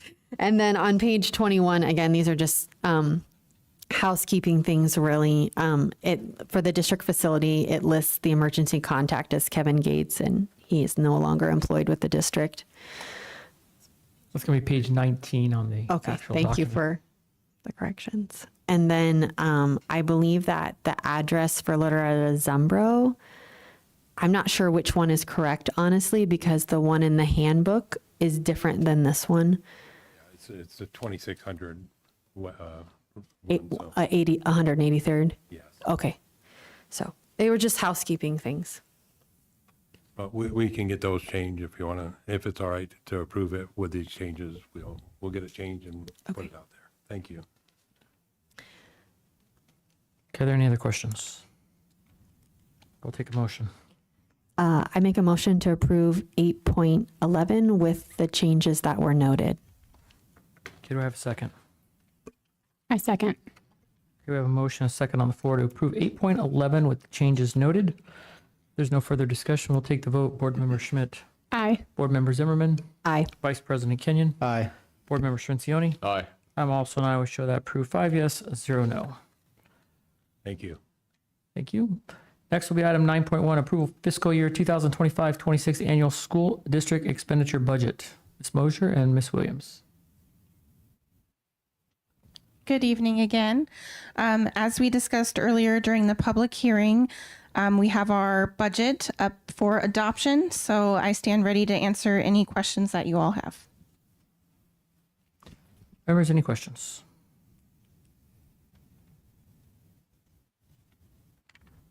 All right, hearing none, we can take a motion. Mr. President, I make a motion to approve and adopt the fiscal year 25-26 annual school district expenditure budget. Do I have a second? Second. Motion and second on the floor to approve item 9.1, which is the fiscal year 2025-26 annual school district expenditure budget. Is there any discussion? Hearing none, we'll take the vote. Board Member Schmidt, Aye. Board Member Zimmerman, Aye. Vice President Kenyon, Aye. Board Member Shinzioni. Aye. I'm also an aye. Will show that. Approved 5 yes, 0 no. Next is 9.2, Student Parent Handbook. This will be presented to staff, Dr. Stephanie Mahorn.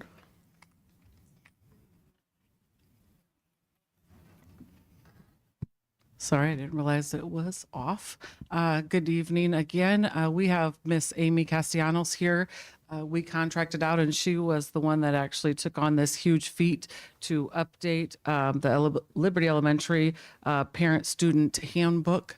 So if you do have any questions, it's my understanding that some of you had reached out with suggestions and questions and things.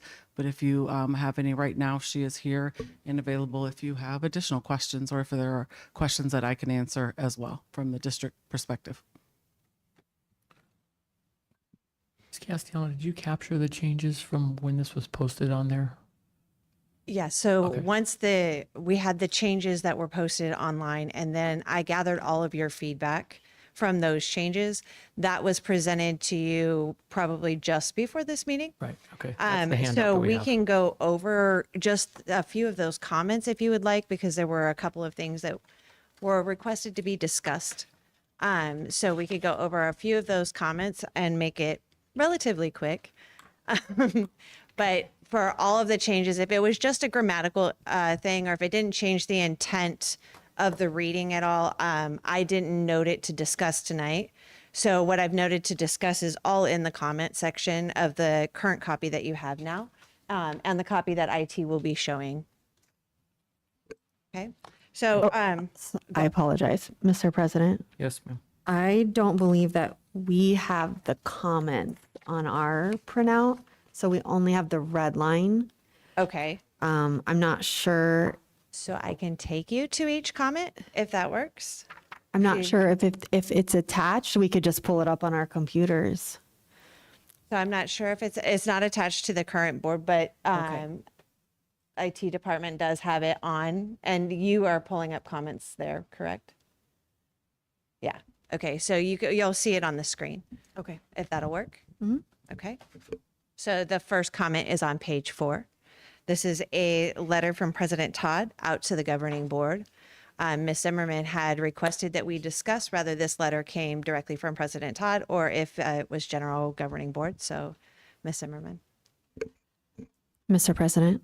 Yes. My concern is that we are to act as a board, as a collective group, and a letter individually from the board president, I don't feel is appropriate. Okay. Board members? Mr. President? Yes. I mean, I don't see any harm here. You are our elected board president. I don't disagree with any of the things you put in this letter, so I don't see why it's an issue. I agree with everything that's stated here, and so I'm okay with this staying. There's nothing here I disagree with. Okay. Mr. President. Yep. I agree with Mr. Kenyon. I don't disagree with any of the words that are written here, but when I read through it initially, I was like, oh, maybe it should come from all of us as a board. I don't have an issue with anything that's written.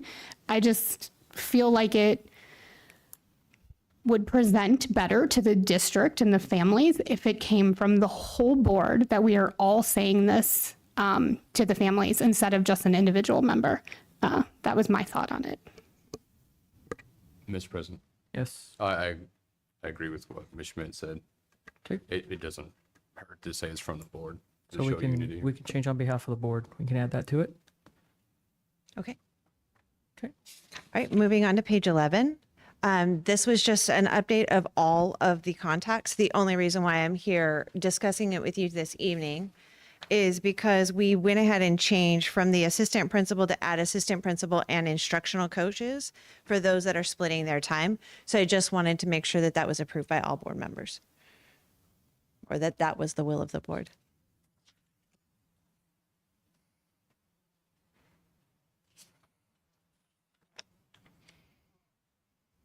Mr. President, Yes. it's just a grammatical thing, but I thought I had included Kathy is, I believe, spelled incorrect. Yes, I apologize. And You did include that in your Okay. edit, so that's my mistake a second go round. So I apologize. All right, we'll dock your consultant pay. Carry on. Okay. So there's a cent for every letter we're off. On page 15, under cafeteria services, President Todd is asking if, and I'll leave this up to Superintendent, if we can change that and the notifications, instead of it going out at 3 meals, if we could have that notification go out at 5 meals when the student account balance gets to 5 meals, and then a second notification going out at 3 meals. Okay, that change will be made.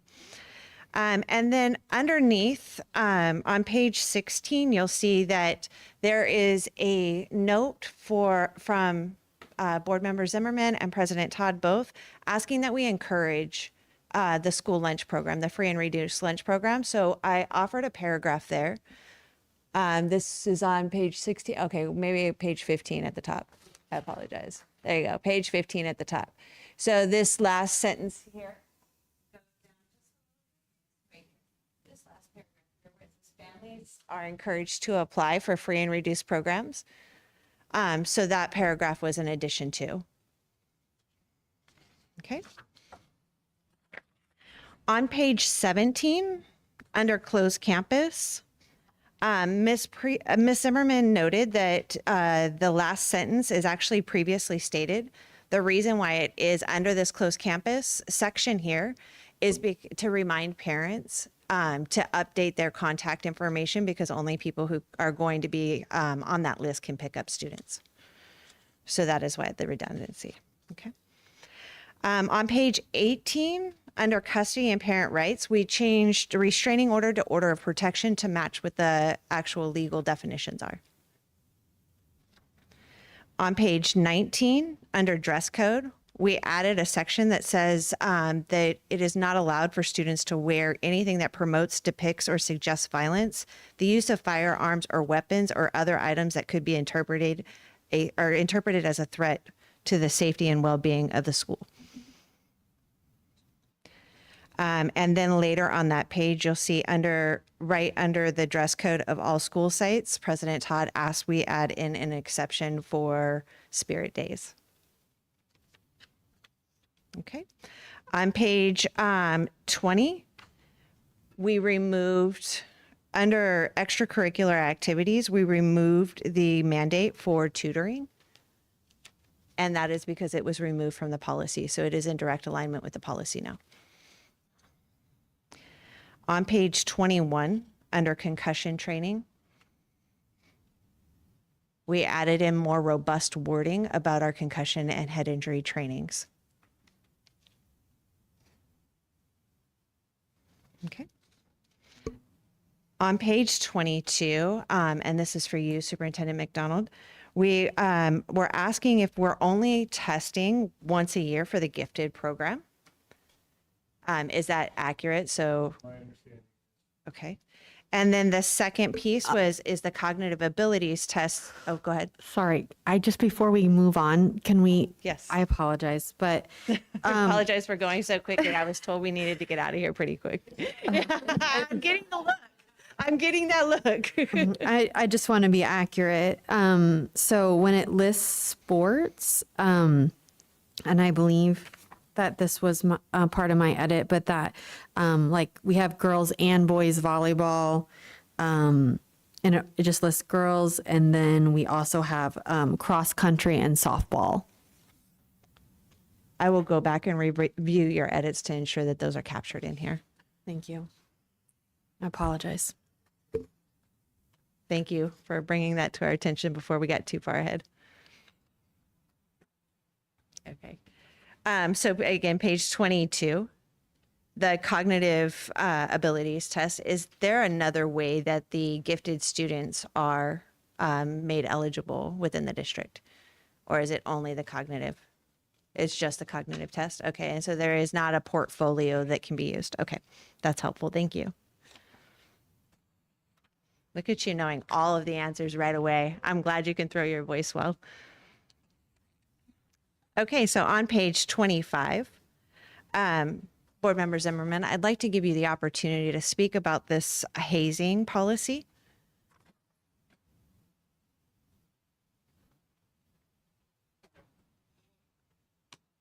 I don't think it's 25. I'm just fine. Yeah, page 25. Oh, okay, there it is. I see it. Okay, sorry. Sorry to put you on the spot this way. It's okay. I was just trying to find my place.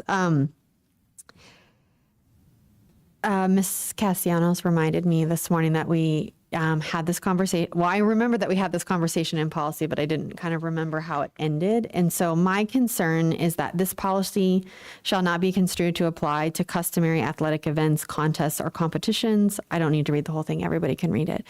But my concern is that none of the things that are listed, I don't believe, should be customary to athletic events. So it's just, I'm just voicing my concern once again, as I did during policy. Thank you. Okay, on page 34, and I'll give everybody a moment to get there. This is under the section for student interrogation, searches, and arrests, and this is specifically talking about interviewing students. President Todd asked that we get a written authorization in order to interview, or from a parent in order to interview a student without them being present.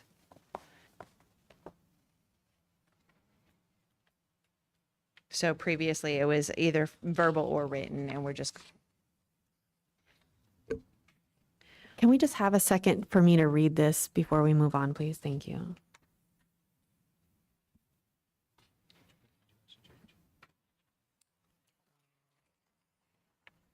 Where it says written.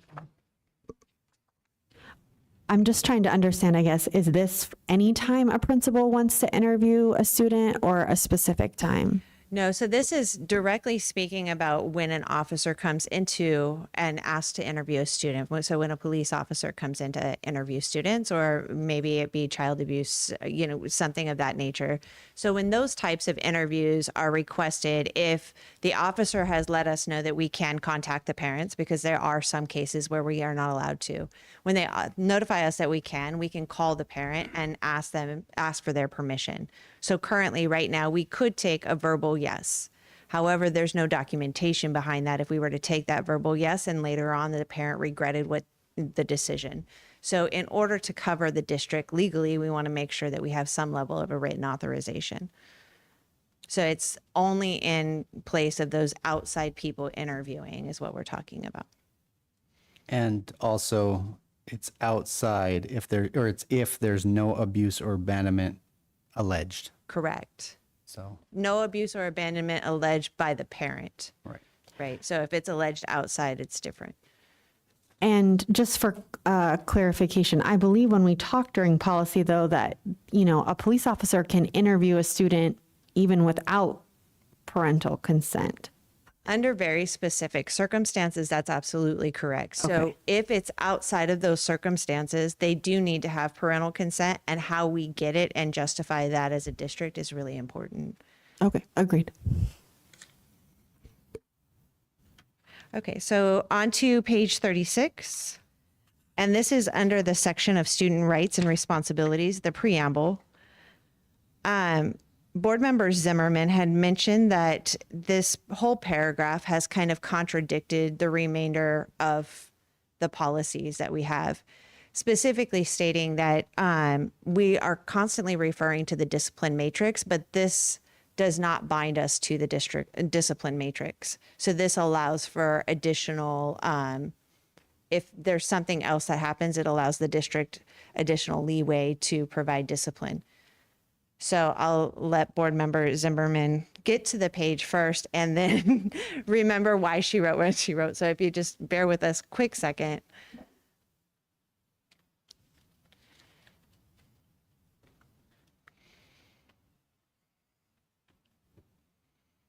Okay, so on page 35, under student, I'm referencing why I am concerned about the language on 36. Okay, so under student rights and responsibilities preamble, it says this handbook, along with the discipline matrix, outlines a consistent approach to student conduct and consequences across all campuses. So my concern is that if we, and I know the argument will be, well, there are differing circumstances and we don't want to lock ourselves in. But if we're saying that we want to be consistent across all campuses, I think we have to follow the discipline matrix. Okay. So.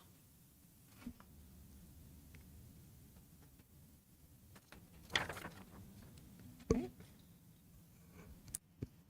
Thank you. Moving on to page. Any questions on that one?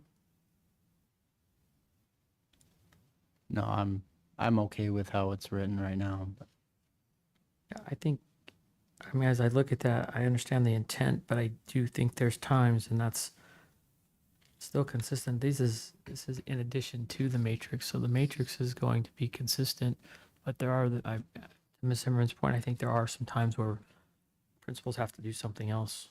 So I'm okay with the way it's currently written. Doesn't mean they're going to do less. It means there might be more coming. That's the way I'm Well, and reading this. I think when we read this, it says if it has to do with one or more violations. So the discipline matrix, it kind of gets complicated if you're dealing with 2 or 3 violations. So I think that's part of the reason why this wording might be in here. And it may be something Mr. Dangerfield would need to speak on a little more. But that would be putting him on the spot too.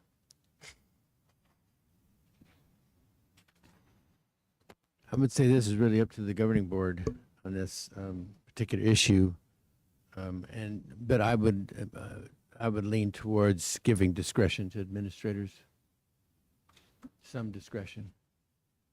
So you're okay with the language is the way it is? That gives them the discretion. Okay. Thank you. On page 41, there's 2 sections that we'll speak about here. And this is specifically under the technology use.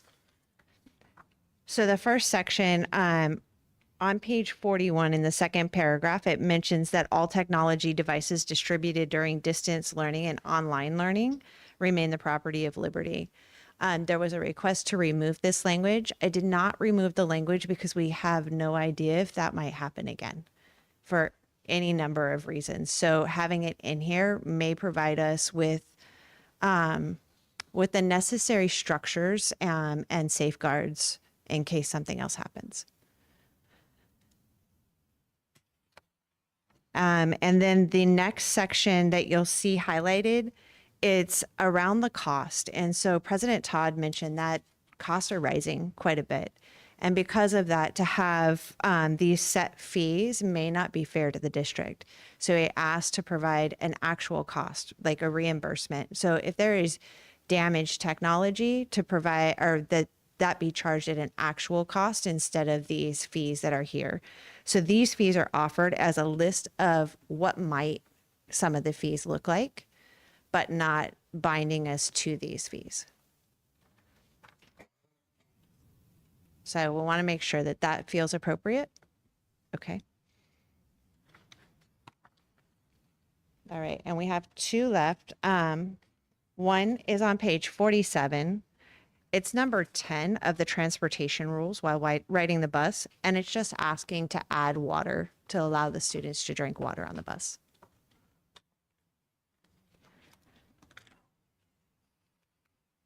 I know, but it was a change to the policy. They had changed the intent. And on page 48, President Todd had mentioned some of the prohibited items for transportation are the larger instruments like percussion instruments, tubas, saxophones, etc. So he has asked here if maybe we should remove that. So what we would be removing is there's a under the prohibited items, it states also if your child is in band, the following instruments are not allowed on the bus during travel to and from school: a tuba, a baritone, saxophone, a baritone, and certain percussion kits, depending on the size. Mr. President, for me. You may. Did this come from when we had the buses are fully packed and they're taking up space? Do we have an issue now with any of the buses being like fully packed with students and there's no space for these instruments? Is that where this came from? Mr. President, Vice President, members of the board, I think it's more of a hazard having them on there because there's no way to strap them into the buses. And if the instrument fell over or something, it could hurt somebody or impede the driver if it fell up towards the front. And so I think that's just more of a state standard of the code, if I'm correct. But I think it comes with the minimum standards for bus drivers on, that comes from the state. But we can definitely look into it and check on that. Yeah, my only thought was we offer this program and then we say, but if you're going to take advantage of this program, it's kind of like the state saying you should have tires on your vehicle, but you can't put tires on the road. These kids are part of a school program, and I'm concerned that if we're offering that to them, some of these children don't have any other way to get to school. So I understand if the buses are full, there's something going on there, but I just struggle that we allow them to be part of a program and then we restrict certain issues. And if it can fall on the bus, it can also fall in the classroom. And I realize it's moving, those sorts of things, but I think we need to just look at that. I can check on the state minimum standards, see what's in there and get back to Amy. And maybe it is. Maybe the state says no, but that would get us off the hook. I agree with you that it's not fair to these students. I'm just trying to figure out why it was there to begin with.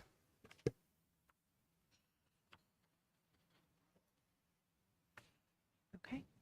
Well, that will conclude the student handbook. So I want to say thank you so much, and I truly appreciate your time. I can have the edits made and back to you as early as tomorrow afternoon by close of. I do have a couple other questions. Okay. On page 2, the mission of the Liberty Elementary School District overruns the logo and what's printed here.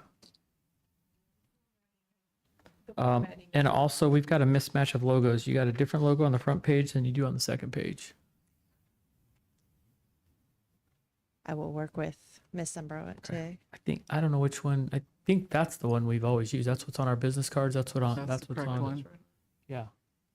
I don't know what this other one is. I will change the front page.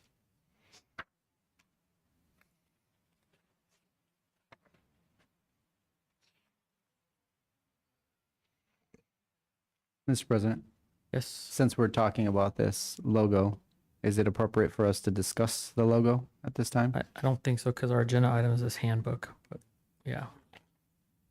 Yeah, discussion on the logo is fine. You're approving the handbook. Yeah, but I think you want to talk about generally changing the logo or doing something. What do you want to? Yeah, I mean, what is it you're pointing out? I guess since we're stuck to the agenda item of the handbook, yeah, Ms. Castellanos, if you can figure out which is the appropriate one for the handbook, and then. Yeah, I don't think we're having a general discussion about the logo itself, as long as we're just, what is the. I was going to, but you stopped me, so thank you. You need to make that an agenda item if you want the logo to change somehow. Okay, so which logo are we The one on page 2. preferring? The formal one. Okay. So I want to make sure that I've got that. Okay. All right. We can take a motion in a second.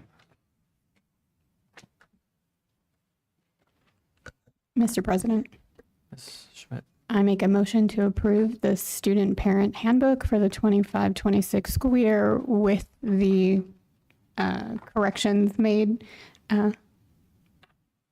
Second. A motion and a second to approve parent handbook for 2025-26 school year with the noted suggestions. You have all those suggestions down properly? Okay. There's no further discussion. We'll take a vote. Board Member Schmidt. Aye. Board Member Zimmerman. Aye. Vice President Kenyon. Aye. Board Member Shinsione. Aye. I'm also, and I was sure that approved 5 yes, 0 no. Thank you. right, next up, 9.3 Liberty Elementary School District Signature Program Report. Dr. Mahorn. Thank you, Ms. Castellanos. President Todd, Vice President Kenyon, members of the board. Tonight you will receive a presentation, a short presentation from each of our schools, highlighting they have been asked to highlight their signature program, ensuring that they include the budget for their signature program, what their signature program is, the highlights, and their sustainability and their plans for the upcoming year. We can go, I would just suggest going in alphabetical order. All of them are attached for each of the board members and the public to see each of the presentations. We don't have to go in alphabetical order, but we very well. Yeah, I was just going to suggest we go in alphabetical order a lot, and where West Star's always last, I think Yep, we'll flip we it around, could- start yep. at the bottom and work our way up. Yep, we could do either way. All right, so it'll be Ms. Hamburg from West Star.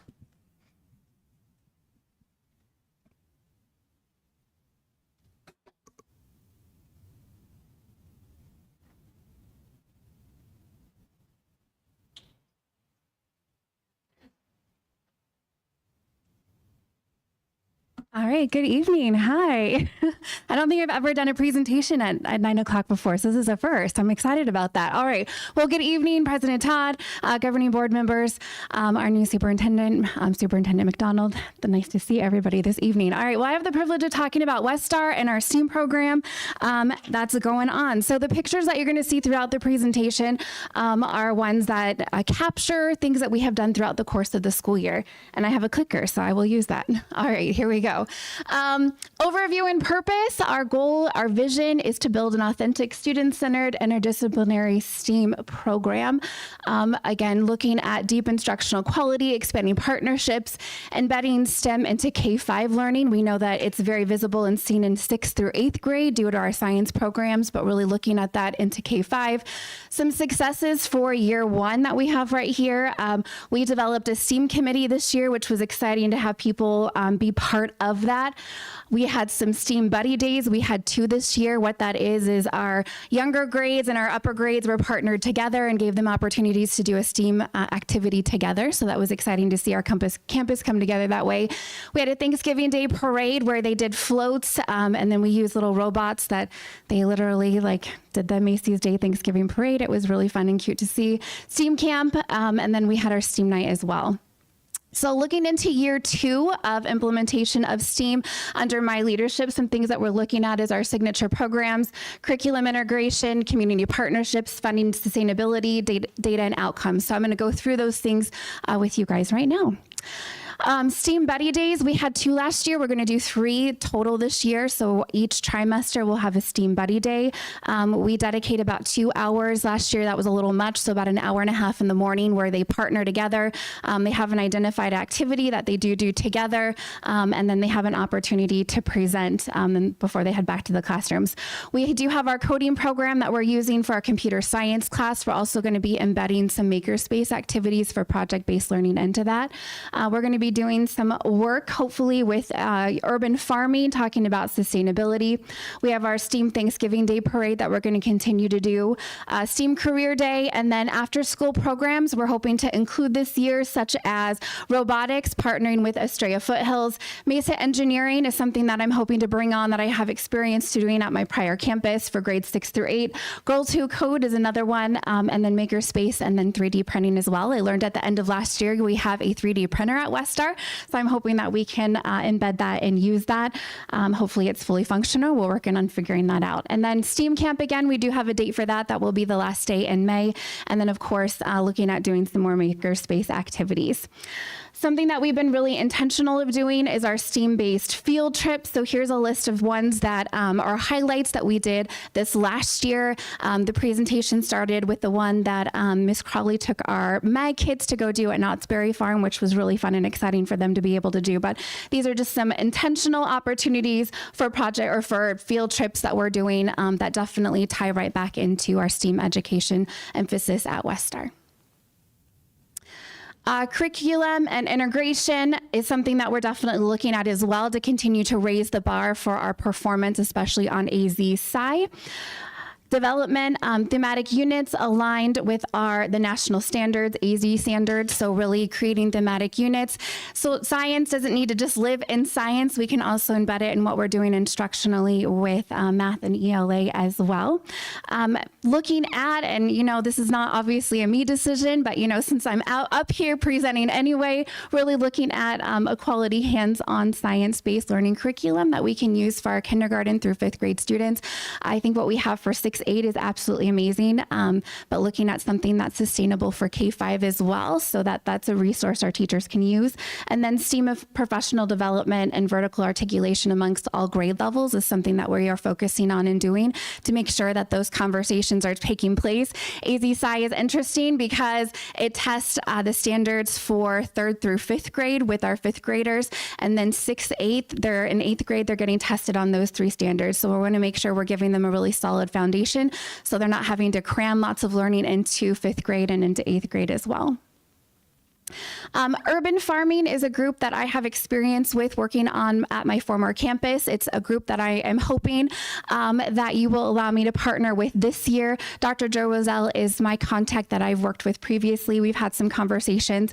We have 3 plant beds in our field area that are just sitting there. We have quite a bit of space in that back area that we're really hoping to do something with.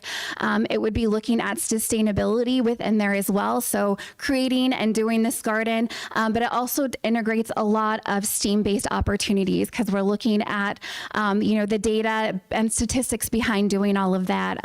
We're looking at the research-based of how we're going to continue to help the plants grow, and then hopefully moving towards actually, growing produce that we could do something with our students. So that's something that we're looking at. Community partnerships is something that I'm really big on. It's something that I used previously as I was growing my STEAM community at Rogers Ranch before coming over here. And so I have some incredible connections that I'm hoping to continue to build and grow with, many of whom I've already reached out to and used last year as well. But a STEAM cafe through School Connect is one that I've done before. And really the whole goal and intent and purpose behind it is taking intentional opportunities. We have some incredible business communities around us. And so making sure that we're bringing those communities and those businesses in, letting them know what we're doing, what we're working with them on, so that they can partner with us in order to be able to continue to grow our STEAM program at Westar. So GCU does a STEAM or a STEM specifically group that they partner with. So we'll be able to have opportunities, myself and then my STEAM committee will have opportunities to go meet with them, talk about what they're doing at the college level, how we can continue to impact and grow at a site-based level as well. So our STEAM Career Day is something that we're going to continue as well. A lot of the pictures that you see on that slide are from that day. We had over 30 community volunteers that came that day to be part of our STEAM Career Day. And it was an incredible experience, an incredible opportunity. And I'm really hoping that we can continue just to grow and develop that over the course of the next couple years to come. All right, data accountability and outcomes, how we're tracking our growth and what we're doing. We're looking at our student STEAM participation. We're looking at our science benchmark growth on AZ Sci for both our 5th graders and our 8th graders. We do a self-assessment survey with our staff as well, just to get their buy-in and input of how they feel that we're doing, how we can continue to grow. And then we do reach out to gather that community feedback as well. What are some things that they would like to see continue to grow as we build our STEAM program at Westar? You can see right here a current list of funding. So TechSmart is something that the sites are having to cover this year that we've not had to previously cover in the past because it was a grant-funded program. Unfortunately, as a district, we don't have that grant anymore, so that it is a cost that is being accrued to the campuses this year. So I'm thankful our PTO is going to be supporting with that, and then part of that will need to come out of my school budget as well. But that's going to computer science. Last year, our allocation allocated budget, we had about $2,400 in stipends that went to our team leads. We had 2 of them specifically that did an absolutely outstanding job leading our STEM programs this last year. Our budget in general, or our budget last year was $4,620. $1,200 of that did come from tax credit money. That's actually down from the year prior where there was about $15,000 that were spent. So as you're continuing to build, there is cost in building a STEAM program, but with the community partnerships, groups like Urban Farming, School Connect, our goal is to limit the cost of what we're having to purchase for and have business partnerships come in and partner with us in order to continue to grow. So there are 4 specific grants that we're looking at doing as well. You can see them listed there, again, to offset the cost to help us grow our program. Here's some statistics. I won't read them all off to you, but why STEAM? And it's careers of the future. As you can see listed here, 85% of the jobs haven't even been invented yet. Over $97,000 for a medium salary for STEAM careers, whereas, the medium salary for others is much lower. So this is putting money into the future of our students and providing them with the opportunities to continue to grow and learn. So why it matters, cultural shifts, it's not just events either. We really want this to be embedded within our culture at Westar, grounded in intentional opportunities, hoping that our school can become a model school for other Arizona schools, and then again, the careers of the future. So with that, any questions? Hopefully Members, I kept that any under. questions? Mr. President.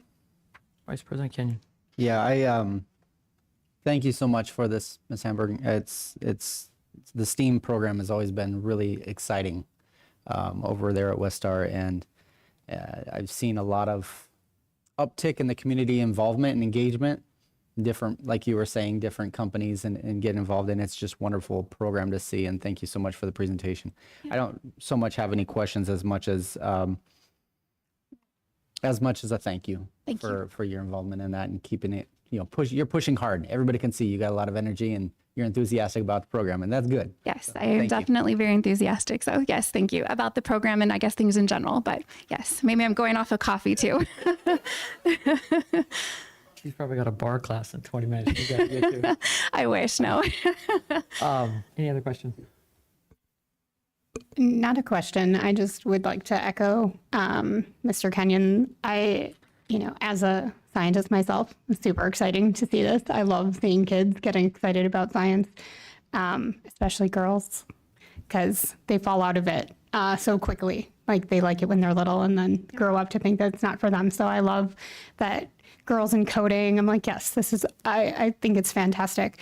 I did have one question because STEAM means art too. So how is art integrated into what you're doing? Like it's easy to do the science, tech, engineering, and math, right? But integrating the art piece and making it really STEAM. Yeah. How are you guys trying to do that? Yeah, well, thankfully we have an incredible art teacher. Miss Day is one of the best I've ever worked with. So she definitely has built an incredible program for art at Westar.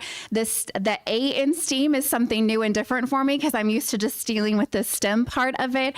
So that's definitely something that we'll continue to build and grow. We did have some art teachers that were part of our STEAM career days too, but yes, definitely making that intentional to stand out as well.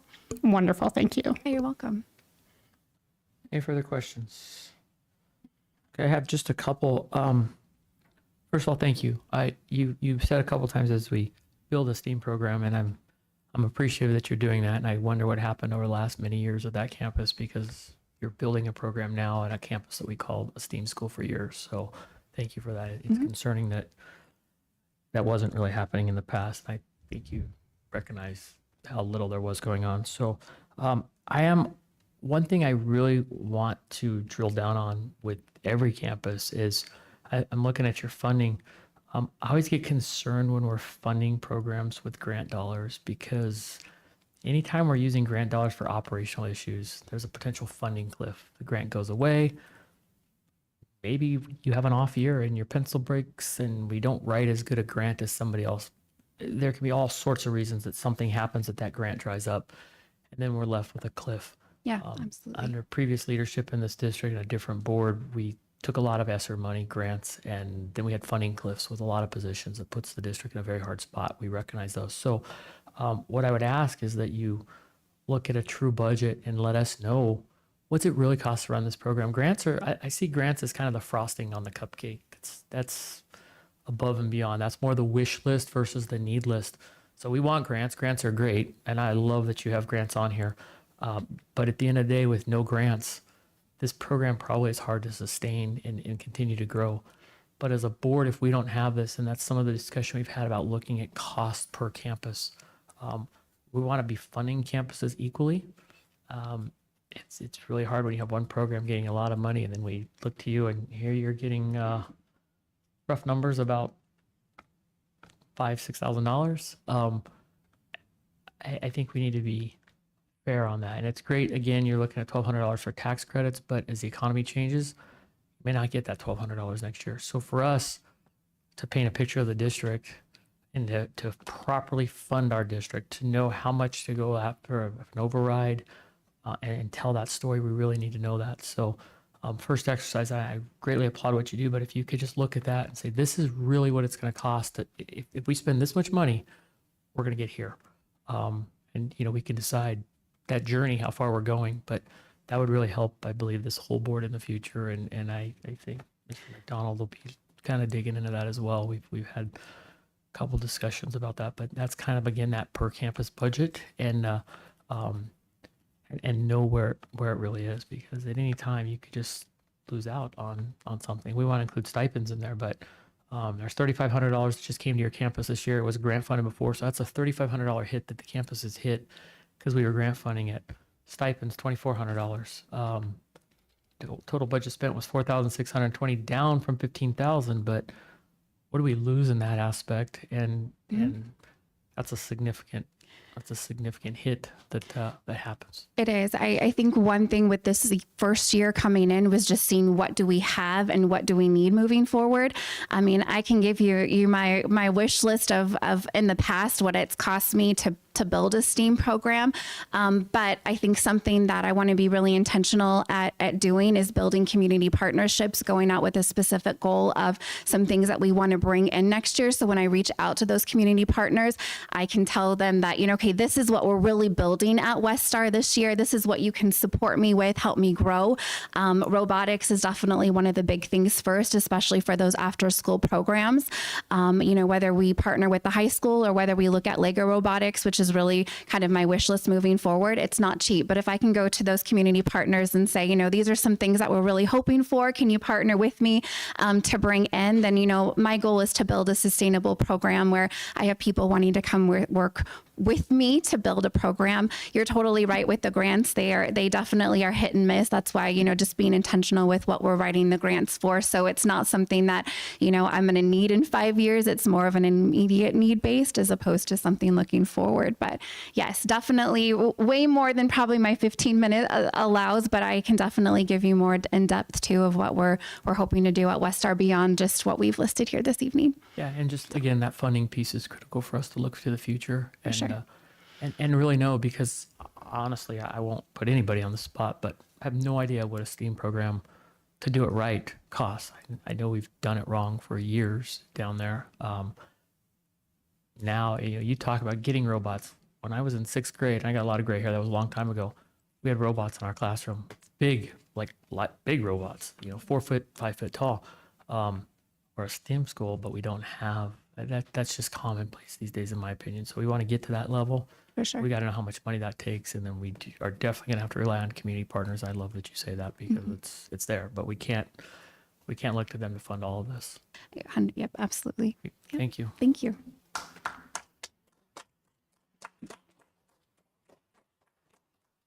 Okay, next up will be Rainbow Valley. This is one of our new principals. I'm going to mess up your name because they told me wrong 4 times. It's in my head. So I'm going to let you introduce yourself, please. It's a new last name for me, Right. so I'm also figuring how to say it. Good evening, President Todd, board members, and Superintendent McDonald. I'm Julie Lisea.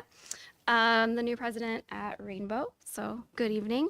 I also have never done a presentation this late. So here we go. The signature program at Rainbow Valley is Leader in Me, which I did a lot of research on and collaborating with my team and then our consultant last week to prepare for this tonight. So Leader in Me is a character development program that is approved by ADE, one of the few that's approved by ADE, to develop leaders to be productive in community leadership skills with the 7 habits. So remember the highly effective people habits, the 7. There's a kid version if you're not familiar with it. And there is a lot of goal setting that happens with it. So it's not just how to be a good human, it's how can we set goals to reach our successes in the classroom. And so I have some ideas on how we can do that this year, working with my team. And that every student has worth potential to develop academic skills. And with the culture, academics, and leadership combined to working together, there is overall the goal of school improvement with those 3. My plan for the implementation for this fiscal year is to start with summer professional development. The previous principal had already had it on the books. I talked with a consultant last week. And July 31st, we're going to break it into 2 sections. As you are aware, there are multiple openings at Rainbow. So I'm doing a newbies track. So those that are brand new, including myself, will go through the Leader in Me training that Thursday. And then the returning track, which I will also sit on that, they're going to get with a consultant to see where things ended last year. There's an action teams that meet. There's 3 different teams, and I want to know, and so is the consultant, where did we end, who's still here from those teams, and what can we do, what can we continue that was going well, and then what do we need to tweak for this year to make it more successful. Part of, and I'll get to the financials in the next section, but part of our financial commitment with Leader in Me, they provide 2 coaching days and they are custom to what the school needs. So if I need her to do in the moment coaching with certain staff members that are struggling, if I need some coaching myself, whatever the school needs at that moment, the coach will also be available for that. There are school lighthouse teams, which I'm still learning about, but there's 3 different teams and they meet together separately and then together to enhance the school. This year, and again, I wasn't there last year, so I'm not sure what happened, but this school year, I want my leadership team and I to also go around and just look for the implementation of the signature model that we claim to have, and just making sure that it's being done with fidelity by all staff members and not just certain people. I also am supported by the program. I am allowed 3 one-hour calls with the consultant. So whatever I'm like, hey, this happened, or hey, I kind of want to try this, I can give her a call.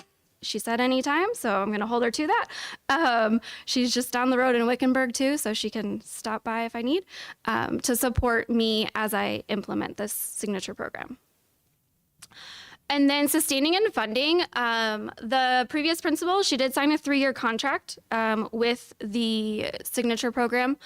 So this school year, all the way to 27-28, the program cost is $12,100 each year, and that includes the 2 in-person trainings, the membership, which allows the teachers to have access to the materials, and then the 3 one-hour support from myself. And according to my research, it is in M&O, and it's on the budget line for our signature program. And that is all I have for you. Any questions? Members, any questions?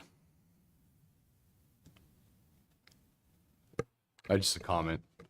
I just want to thank you. I know you're coming into this, so you probably haven't got to spend much time actually researching this. So it's kind of, I'm sure it's all new to you too. But it sounds like you're starting to get a grasp on it and you're ready to take it over and take it to the next level. So I appreciate that. Thank you. Thank you. Welcome. Thank you.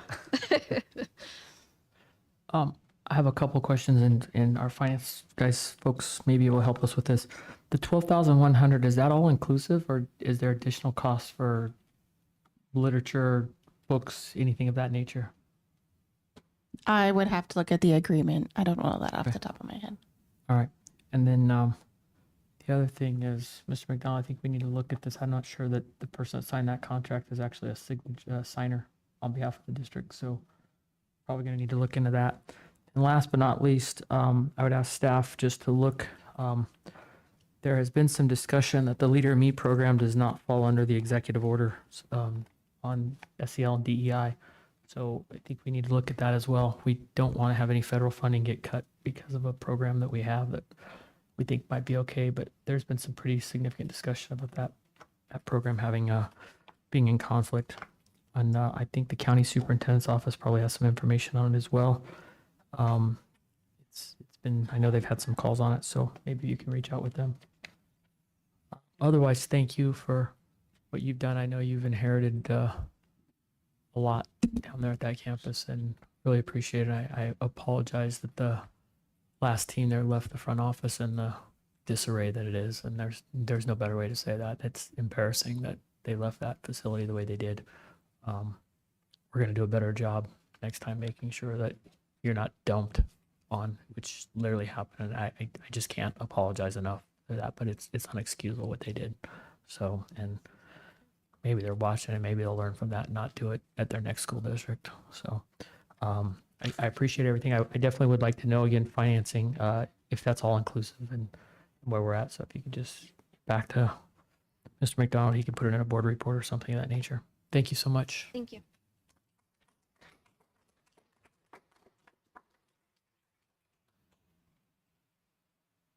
Next up will be Loretta Zumbro, Miss Bruce Nominski. Finally learned that last name, so I can learn yours eventually, ma'am.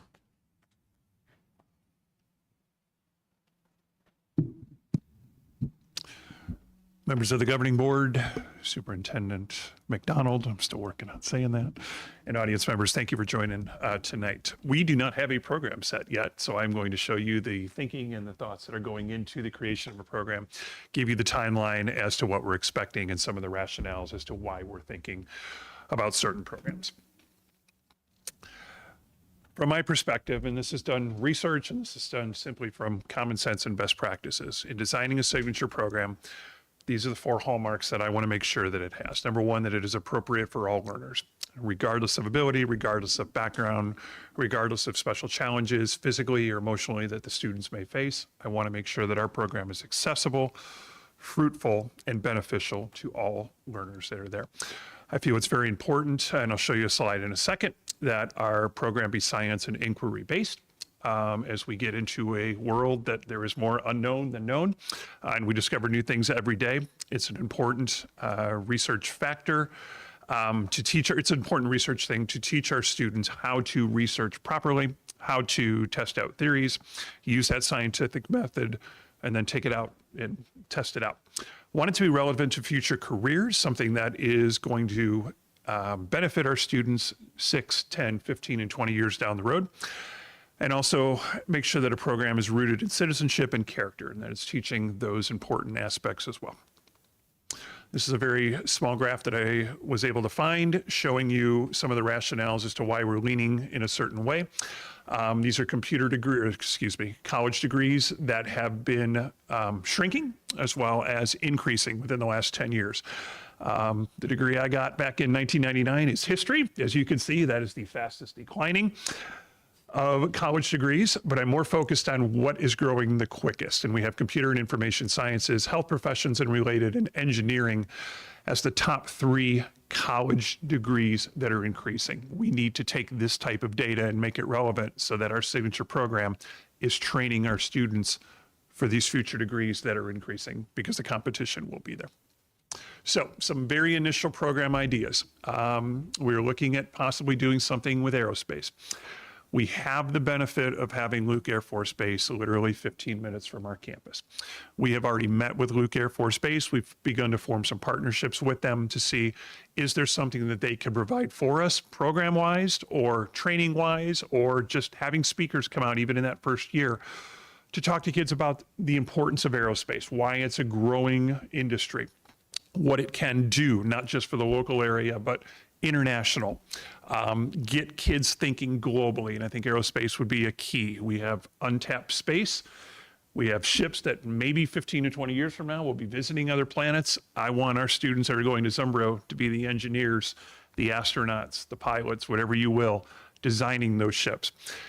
Aerospace and engineering go hand in hand in some aspects, so I'm doing some research on how we can bring those two together.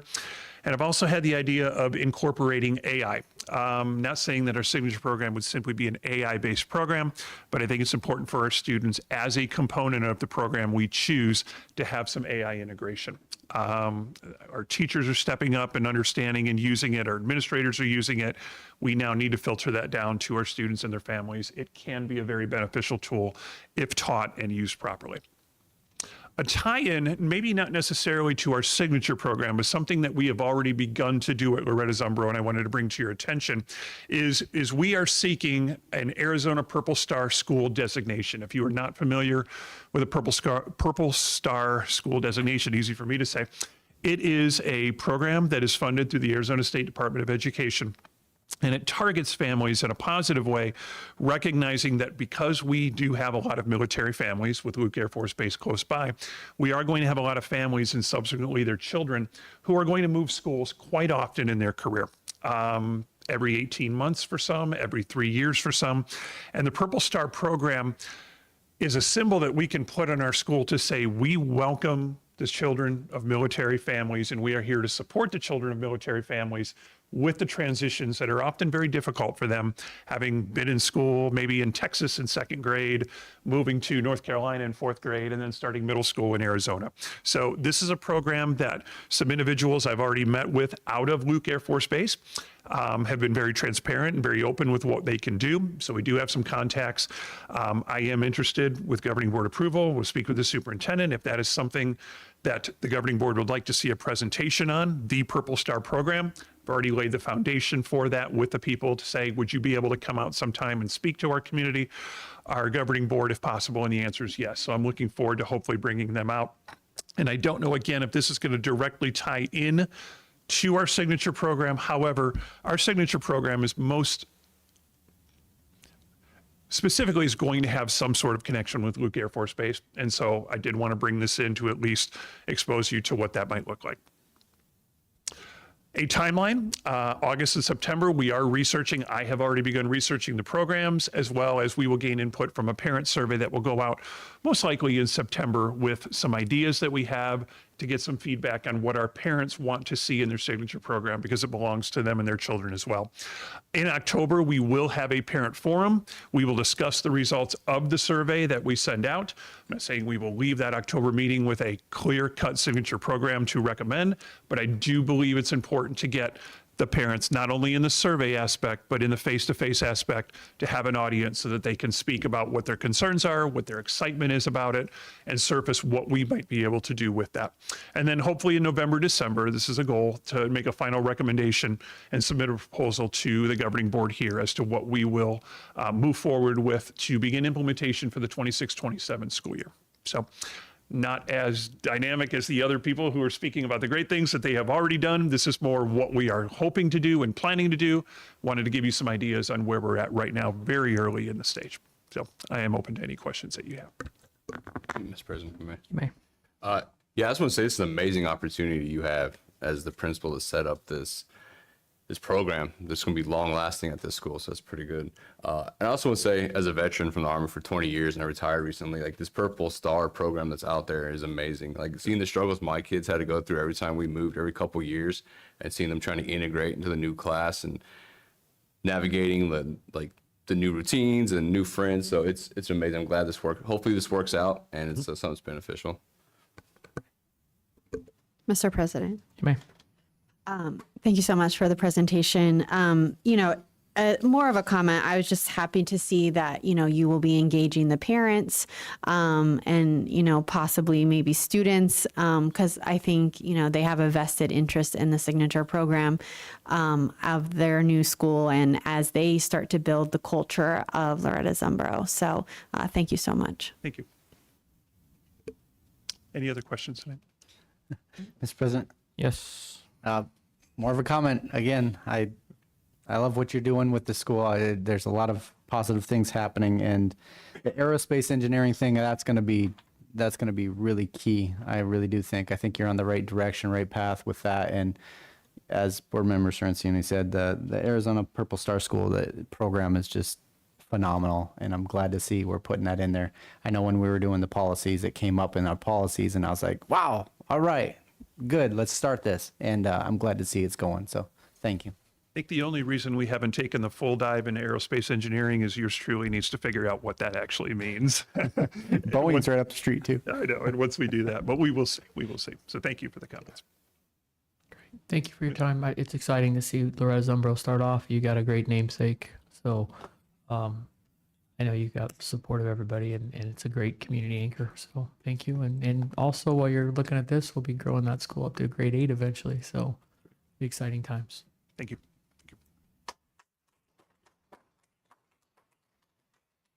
All right, next up is Liberty Elementary, Miss Murray.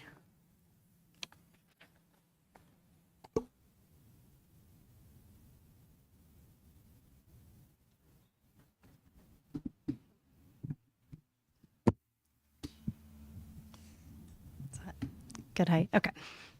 Good evening, governing board and district leadership. This is also my latest presentation. I'm usually asleep 3 hours ago. So thank you for having us this evening. I'm here to share a little bit about our signature program, which is Ag Science. Our first slide here is current funding. So when we talk about our current budget, I'm just going to refer to the school budget line item from last year, which was approximately $5,023. And without seeing our current budget, I believe it's supposed to be somewhere around there. I also have explored grant funding. And yes, I do know that that can be a burden later on, but it has been successful so far. So last year we received $10,000 through a Sprouts grant. And then this year, I applied for what's called an Arizona Farm to School collaborative grant, which is more of a coaching opportunity than it is a financial grant. We won't be handling any funds from this, but we were awarded this, and then I have applied again for a Sprouts grant to see if there's potentially more funds that we could get through Sprouts. So with our current momentum, our goal is to immerse our students into agriculture as much as possible through just our school day activities as well as project-based learning. So some of the activities that we've participated in, the picture that you're seeing there is a mock goat showing from our 4-H students, and that was on our Ag Showcase evening. That was created by our students. They judged and they gave awards. We also, through last year, did soil testing in our science classrooms. We explored hydroponics and aquaponics with some of our early starters for our gardens. We designed and built greenhouses aligned with our math and science standards. We choose intentional informational text around agriculture.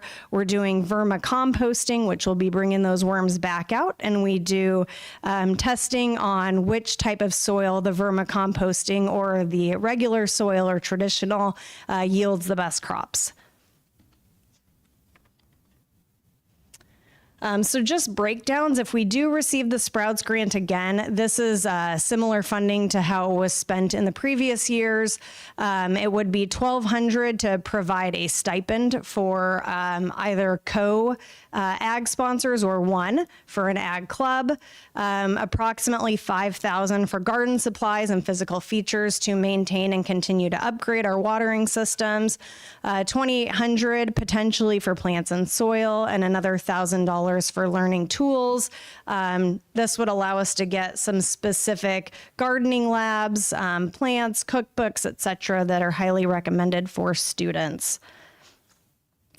For the Arizona Farm to Collaborative, we don't have our first meeting with them until the 29th, so we're still 2 weeks out from that. But the collaborative's great because it also is going to have Cindy Cabanilla as part of the team, since she is our nutrition staff for the district. And so it combines both our school as well as district personnel. And then I'll go into a little more detail about the highlights of this program. So we are asked to build a team. I am part of the team. We'll have teachers part of the team, and then Cindy Cabanilla as well.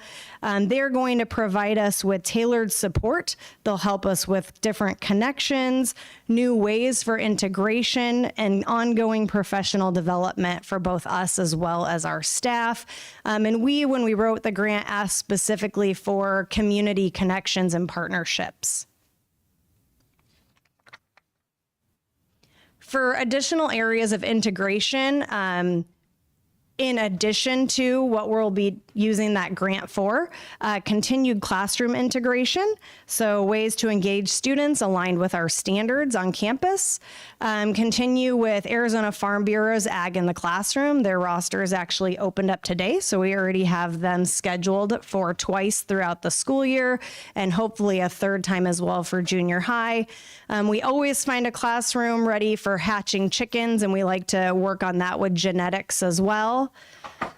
Continued garden time, so trying to get our students out to work in our gardens and make specific projects aligned with that. Our Ag Showcase event in the spring, as well as continuing our county fair field trip. We have so many students that work hard with our 4-H program, and being able to bring them there to help celebrate the success of those students. Sustainability, I can also work on a specific budget as far as what that would look like if we weren't to use grant money, but I do think looking for grants each year is a great icing on the cake, and a way to keep that money coming that might not be available. But so we'll continue to pursue grant opportunities, but always use our money fiscally responsibly that we are provided from the district. Program goals. So to foster more community partnerships, bring in experts to share with our students. We have a lot of local experts. Continue the instructional coaching and professional development through this current grant that we're receiving this year. In the future, if it's ever something that we are able to have, establishing an ag science specials class, and then professional development for our teachers. We don't always get a pool of teachers who are experienced in agriculture. We often hire the teachers who are highly qualified for the job in the academic core areas. And so having some professional development for them so they can find ways to help integrate our ag science program as well. Why agriculture? Just a couple statistics. Roughly 1 in 10 jobs are connected to agriculture in some way, and they are often in engineering and science as well. But agriculture still is a big future item here. And then in post-secondary, there has been a 46% increase. The most current statistic I could find was in 2021 in post-secondary degrees related to agriculture, so still significant. And then when students connect science to the soil beneath their teeth, learning becomes rooted in real world purpose. Questions? Members, questions? Mr. President? You may. Thank you, Ms. Murray, for this presentation. It's I love the ag science program that is over at Liberty. I think this was the first year, this last year, that we actually turned it into a school field trip, basically going down to support the kids at 4-H at the county fair. Mm-hmm. And all I heard was great things about that. And I'm so glad that we were able to do that. And hopefully that continues and continues and continues. I would like to try to pull a little bit more, and you had it in your goals, on the local farms, the local businesses that are all ag based. We got Hickman's right up the street. We got quite a few. We got a lot of resources around here. And, you know, that's something that even the community can go out to those places and put in that plug, because I think that there's a lot of resources for that. And if we can get those businesses or those individual farms or whatever, whether it be field trips or getting them into the classroom, and helping with this, that helps relieve of our funds, if they can help with that. So anyways, thank you so much for that and what you're doing there. Thanks. Any further questions? Thank you for what you're doing. It's great to see the program continue to grow. I know it's a big uplift again from when you inherited the program. I just wanted to go back a little bit on your budget. As I'm seeing you've relied on grants, and thank you for that, because I get where you're at. We're having to use grants right now for sustainability purposes to get the program going. It looks like the district is only funding you about $5,023. Is that where you're at? So everything else is basically grant funded. Correct. That was our last year number, and I did check with Ms. Mosier, and I believe the number was going to be similar in the budget approved tonight. Okay. Sure. Yes. Okay. It's not enough. That's just obvious. So we need to we'll look at this and go from there. So okay. Yeah, I think that's it that I had. Again, thank you, and it's great to see the Ag Nights. Those are always fun. I'm especially thankful for the Sprouts program. We got a sneak preview of your, at the time, a very small newborn baby. So I hope everything's still going well there. But it was great to go up there and receive that award from them, and hopefully you get it again. Yeah, that'd be great. So, Thank you. thank you. Yeah, another one.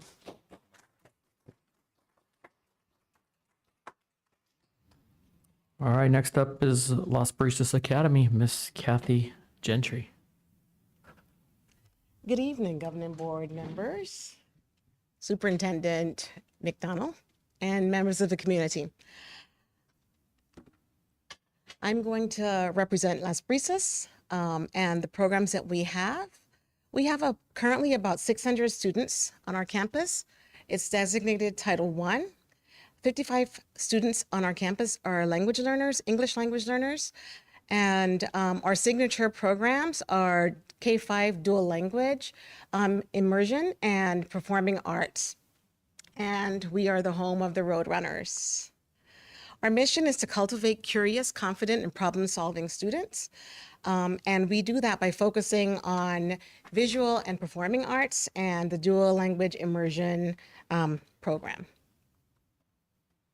Ooh, this did not come through very clearly, unfortunately, but I wanted to show you the gains that our teachers and students have made, especially on the math side of our AASA assessment. And in most of our classrooms, Spanish is being taught in our math classrooms. And unfortunately, this data didn't come through in the slide presentation. But we made tremendous gains on our AASA, and I wanted to just highlight and celebrate that, especially in our 3rd, 4th, and 5th grade. So our program is aiming for 50-50 English and Spanish instruction. And the ABCs of a bilingual program is that we are focused on academic achievement, bilingualism, and biliteracy, and also on cultural competence. And we're striving to ensure that our program is meeting the model expectations, I guess, for a sound dual language program. So we are striving for Spanish instruction half of the day. Okay, so what are the benefits? We know that the benefits of learning another language is that it helps to enhance our critical thinking, problem-solving skills and abilities, and it sharpens focus, and that bilingualism is a highly sought-after asset in the workforce. So we have about 55 students currently enrolled in our DLI program at Brisas, and 30% of our students are enrolled, are open enrollment, meaning that parents are driving them in, they're not in our district bounds, that they are being brought to our campus. And I want to say that the draw is probably that these families are seeking to enroll their students in our DLI program, and also the performing arts experience that students receive at our campus.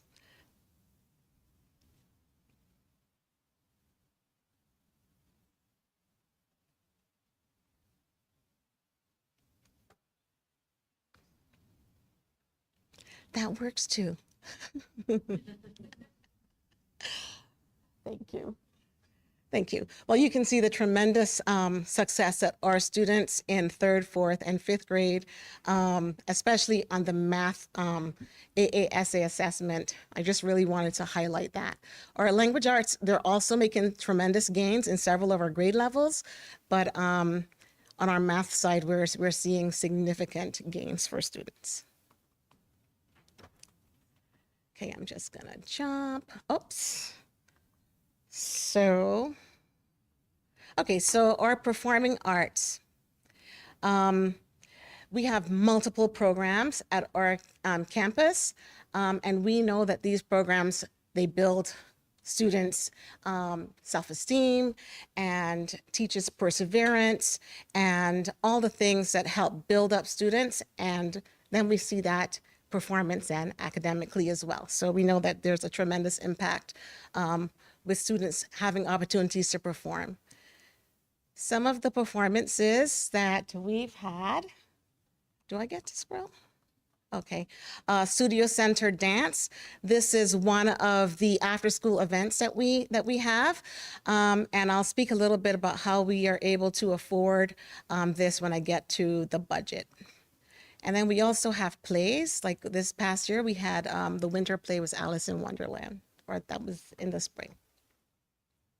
Okay, so the budget, we have a $9,300 M&O allocation, and we do have a space rental at Las Brisas, which over the year brought in about just over $9,000. And then our students and their families, they contribute to participation. So they're contributing if they are joining or after school ventures, then they're paying for like the costumes and a participation fee to help offset some of the stipends that we would pay for teachers who are teaching the classes. And then we did have a balance from the prior year that was about $5,000. And then we have some expenses, and I did put an asterisk in there because I don't know that these expenses were actual, like true to the budget, but this is what we had in our spreadsheet. So I just wanted to point that out. So our goals for the signature program is to continue to showcase our performing and fine arts over the rest of the upcoming school year. School leaders and teachers will continue to build relationships with a DLI model.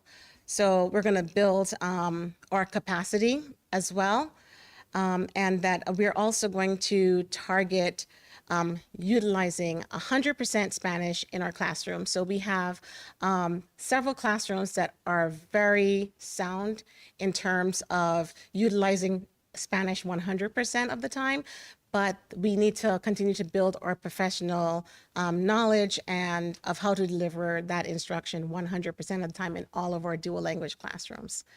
And then one other endeavor is in 2026-27 school year is that we actually start assessing students. There are multiple different resources we could use to assess students' language proficiency, and so that parents are receiving a report card with how their child is progressing throughout. And we can assess them with either speaking, reading, writing, and we can do that from 3rd grade. So we would like to start incorporating some measurement to show families that students are demonstrating that they are attaining and utilizing more of the Spanish they're learning in class.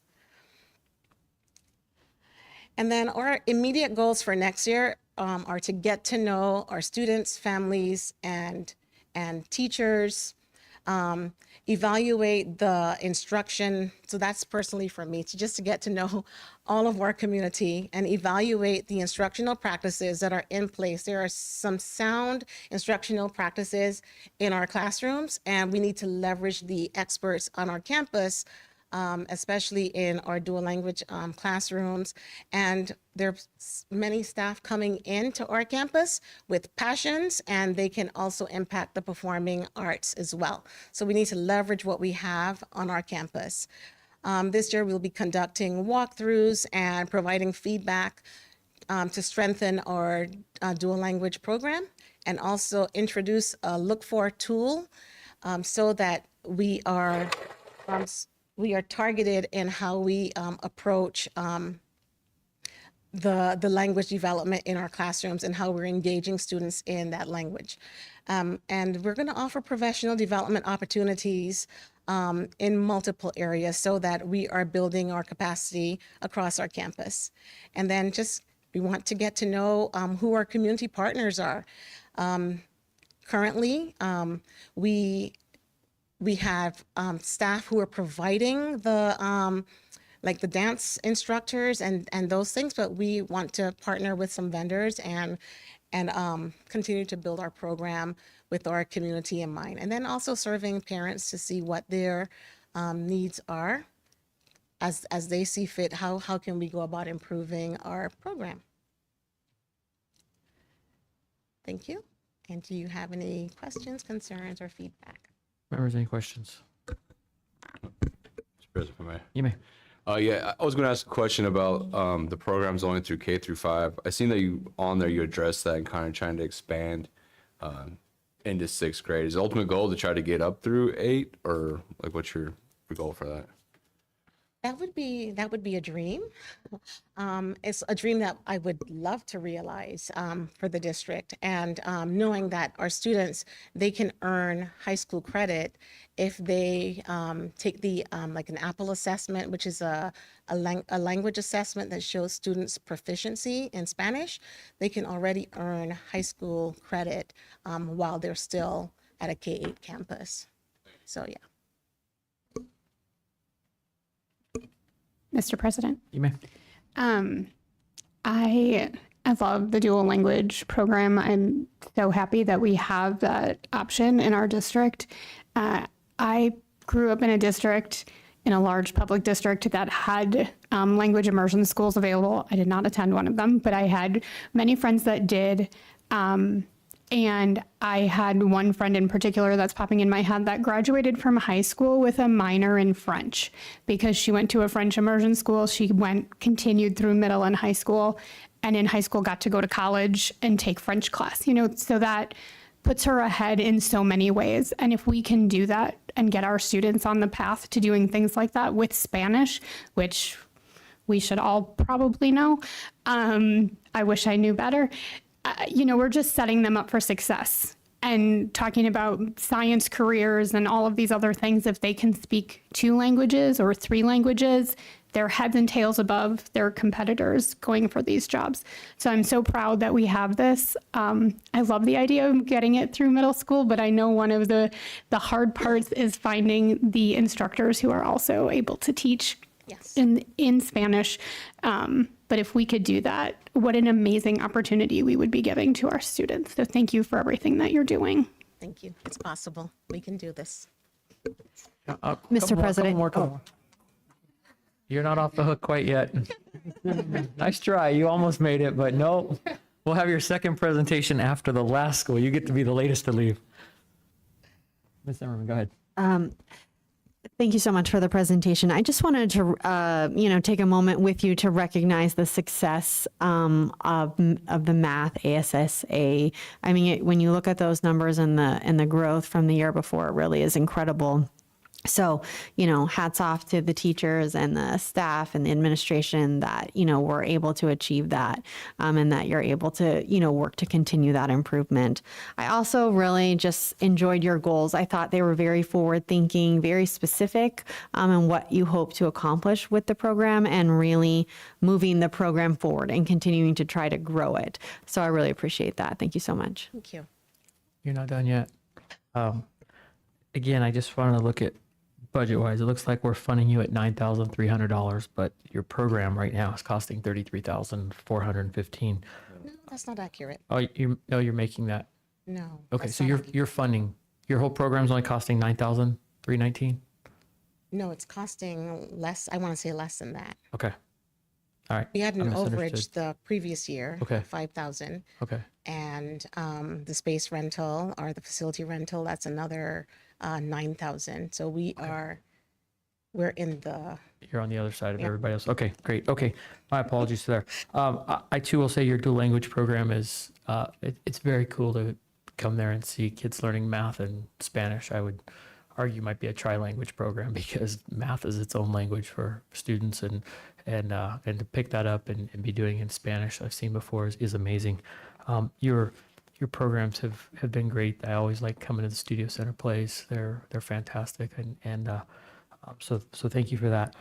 Most importantly, I'd just like to welcome you in your new position as principal at Las Brisas, and I think your presentation shows we're off on the right track, and we're excited to have you there. Very, very excited. I think you're going to fill a key role in that campus, and look forward to see all your successes. In a few months, this will be nothing compared to what I think you'll do down there. So thank you so much. I just have to say the energy on that campus is palpable. Like the staff, they're workers. I can already feel it, they're coming in, they're sending emails. What do you want me to do? And they're really workers. And I appreciate having that positive energy that I'm really thrilled. Great. Thank you so much. Thank you.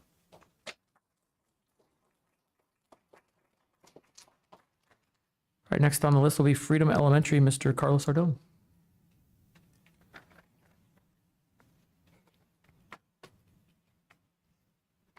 All right. Good evening, President Todd, governing board members. Welcome, Superintendent McDonald's, and good evening, Cabinet. So I think it's right 10 o'clock. So we'll see. Right at 10 o'clock. I was thinking maybe I'll start at like close to 10, but it's 10 o'clock. So I'll try to keep it short. Again, my name is Carlos Ardon. I'm the principal of Freedom Elementary.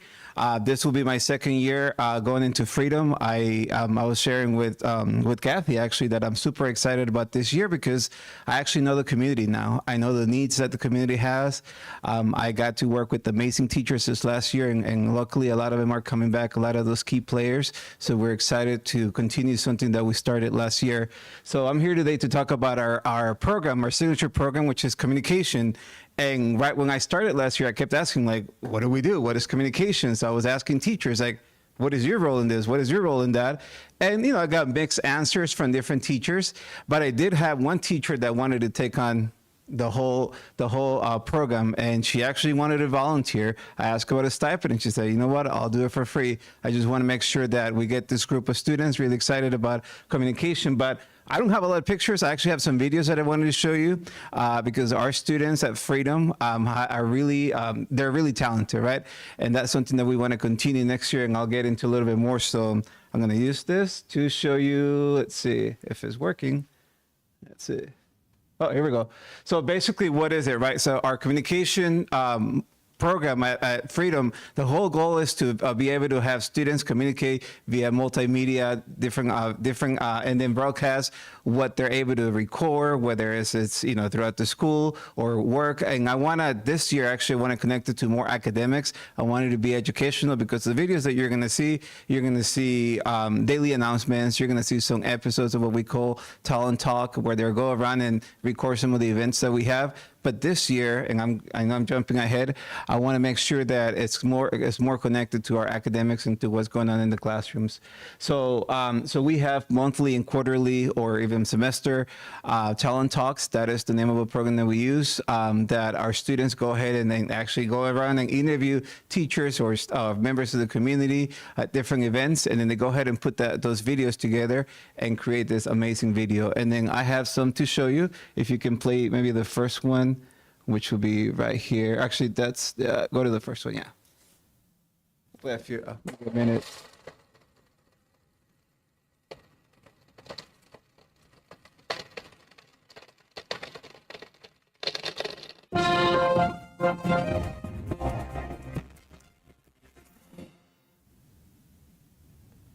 We have some breaking news.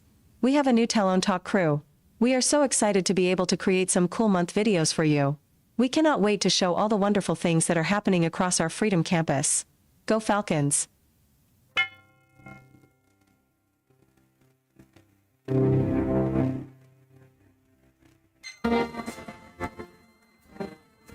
So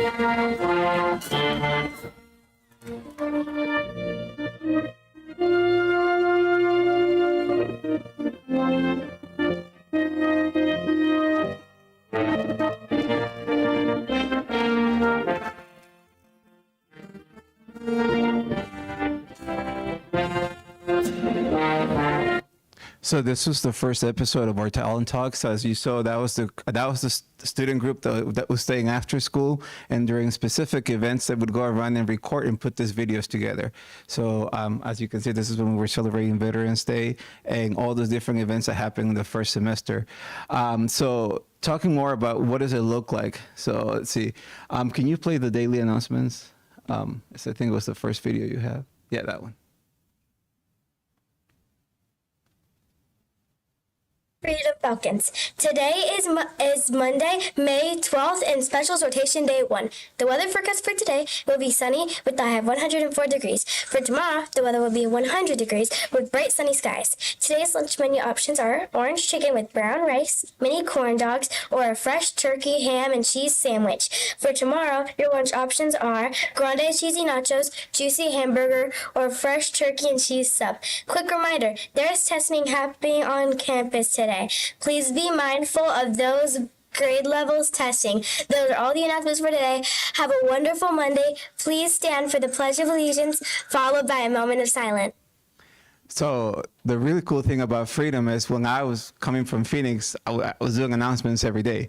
And when I found out, well, it's student-led, they're doing it all. And I'm like, okay, so I had to bring the student into my office to do the announcement. And they're like, no, they're all on YouTube. The teachers helping the students, putting it together every day. So, which is really cool. We have a really good amount of students who are, comfortable and proficient in doing this. But my goal next year is to bring it to more, right? To make sure that more students have access to this, because the reality is that those students who are really passionate about creating, these videos and then publishing them, they're going to continue to do it, but we want all the students as well. We have, over 500 students that would love to do this. So maybe next year we will be rotating it via, in different classrooms. So, and I believe that's when the program started, the whole goal was for teachers to actually communicate with families via videos like that. And I actually found a video from like 2 years ago that had a teacher that had like their monthly, communication was via YouTube or whatever that teacher was using. So something like this that we can create, and we can create it in all the classrooms. Can you move to the next slide? This is not working, or maybe. All right, so now let's talk about funding, right? So because the first thing I asked is like, how are we funding this? And since my teacher had actually volunteered to do it for free, I didn't have to worry about a stipend, but I did find out that there is a line in the signature program that last year gave us $8,281, which I didn't even touch because with the conversations about the budget and everything, I wanted to make sure that I wanted to save that money so that way next year, which is this upcoming year, if we have bigger plans of expanding this into more classrooms and also having more groups be part of this, that I would save that money. So I don't know if it rolls over or not, and we anticipate to have the same type of funding. So that money was not touched because I realized that all of our equipment that we have, microphones, video cameras, and the software that we use to put all the videos together is still in great working condition. So we didn't have to spend that money. So the status of the program, as you can see, we want to continue with the program, but we want to grow it. And we want to get feedback from the students, from the families. We want to make sure that it's something that we can grow. I actually, I met with Buckeye, what's her name? The director of communications to see how she can help us because she's down the street from us. So we want to make sure that we establish a relationship with her and a partnership with her, because we want to make sure that we include all of our students and not just the few students that we have there.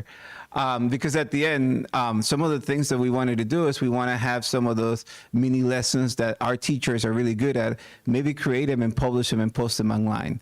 Or students, we had some students, older students who were working with younger students that I have amazing pictures of them working together, but if we can publish that online and for parents to have access to that so they can practice that at home will be even better. So that's part of the plan. I'm actually started getting into the plan for this year. We want to continue with the student-led daily announcements, but we want to rotate it. We want to have more classrooms involved. We want to make sure that we have more episodes of Talent Talk, that it's not just 2 or 3 to cover specific events that are fun, like our assemblies and all of that. But we want to make sure that we turn more into the educational aspect of what we're doing and why we want to communicate, right? Because there's so many avenues for media now, right? And when our kids are really good at using their cell phones and posting stuff, even when they're not supposed to, but we want to make sure that they learn how to do it the right way as well, right? So the plan is to involve this, and because we want them to become better readers, better writers, and better mathematicians and scientists. So that is our goal for this year. And hopefully, if we're able to keep that budget, we already started getting quotes and getting more microphones so our kids can start, doing this a little bit more. And that's going into sustainability. Well, we hope to maintain the working equipment and make sure it doesn't break. And then also research educational grants as to, on how to improve on communication. I'll be honest with you, this last year, it wasn't my focus 100% of the time to grow the program because I was just learning it. But now that I can see what the other schools are doing and what they're doing with it, I want to make sure that we're able to grow it even more this year. So I established a relationship with with the city of Buckeye to ensure that they also support us because they have been supportive in many different levels. So in a nutshell, I think maybe can you show the last video? If it can show, because I was on Canva.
I think I'm the first person who gets interviewed, so they had some really good questions, though.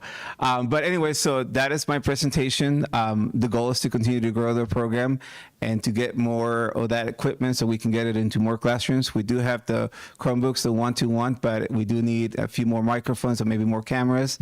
And the goal is to publish it to make sure that it's out there for families to see.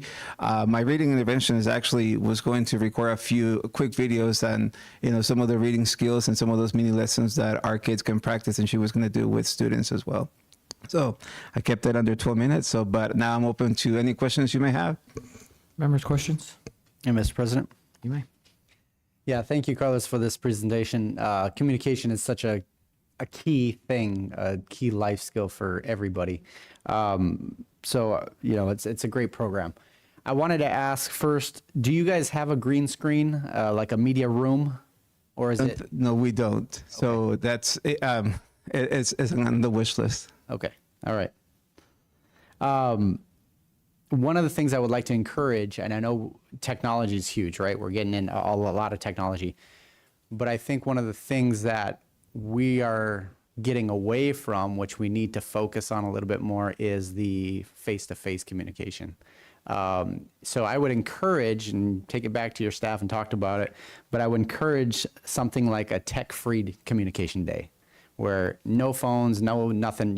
Let's work on communication face to face. How do you look somebody in the eye? Because that's an art that we're losing. Mm-hmm. And if we're focusing on communication, technically, there's a lot there. We can do a lot with it, but we're losing a lot of this. And we're seeing this throughout the nation, right? Throughout the world, really, where kids don't know how to communicate face to face anymore. Everything's through an app or their phone. So, just something to think about. All right. Thank you. Thank you.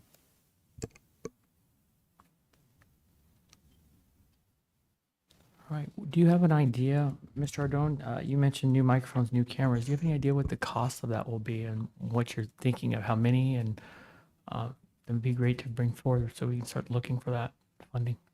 You know, I mean, right now we're thinking at a grade level expenditure. So, and it depends on the microphone. So I would have to talk to my coordinator at the school, but I know that the last time that some of the budget was actually spent, it was like 2 years ago, and they spent about $3,000 to buy the equipment they have.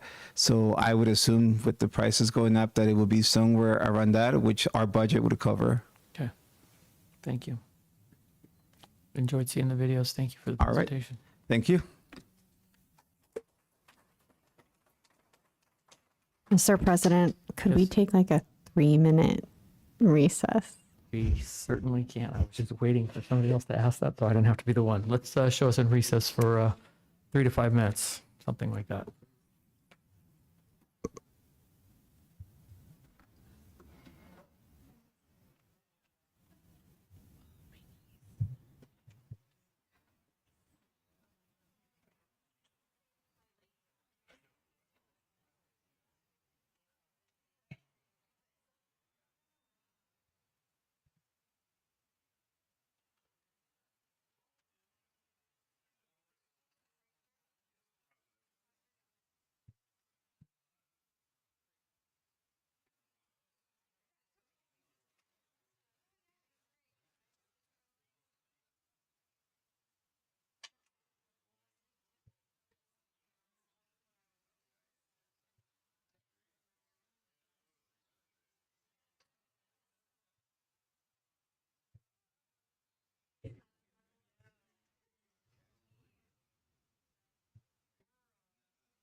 The time's 10:20. We're going to show us back in general session.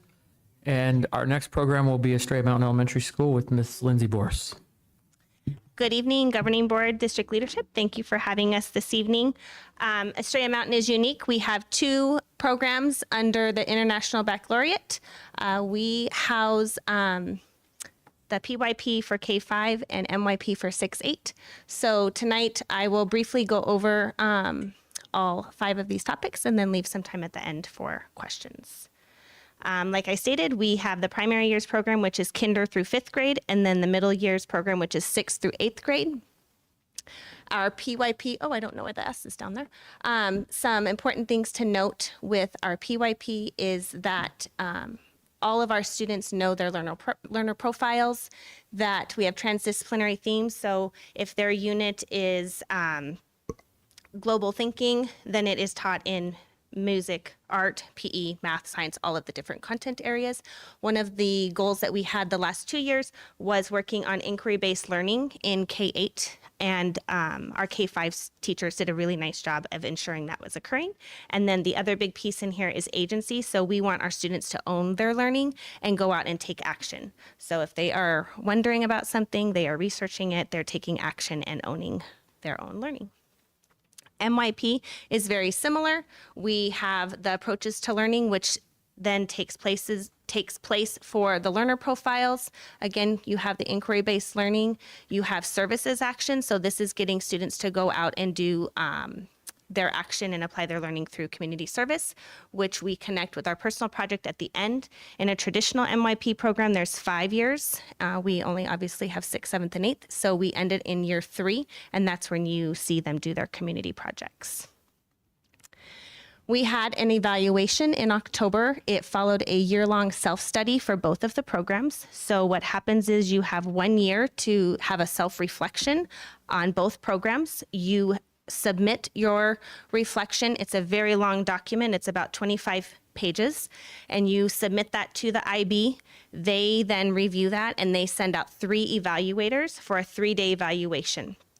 So they came out October 7th through 9th, and at the end of that evaluation, they give you about a 30-minute debrief. So they speak to you about what your where you could grow, what you're doing well, things that they see are happening, and then they give you an idea of what your matters to be addressed are. So those are the things that the IB says you need to either implement because you don't have it in place, or things that you could get better at.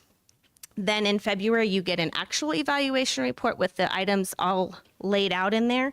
And then by September 1st, we are required to provide them statements of achievement that we've done all of those things, as well as an action plan for those items that we cannot meet by September 1st. We are a very cheap program, as you can see. No pun intended. PYP is $93.50. That is per year. MYP is just over $11,000. That is per year. It is required by IB for you to have an IB coordinator for both programs. So we are not meeting that expectation. The way we get around that is we do a stipend for a coordinator. So it is a classroom teacher. So a full-time classroom teacher is running my PYP program, and then I have a full-time teacher doing my MYP program. So they're required to meet with teachers, to work on unit planners, ensure that we're doing all of the things that we need to be doing, provide professional development. But professional development given by our staff is not counted as official IB professional development. So you'll see down there I have a line item for just over $17,000 that I need to find some way to ensure that we can make sure all of our staff is appropriately trained in IB. And that pendulum consistently swings. So as they change their standards, those professional development requirements change. Our current IB status is we do have several matters to be addressed. Most of them come down to document type items, such as our unit planners, which takes time in order for our teachers to create those. And they also have to be able to be combined with our unit planners that we have as a district. And then professional development is a big one with them because they stated in our matters to be addressed that we were not appropriately trained as teachers and staff. Those are minimum expectations, so we need to be sure that we're working towards those.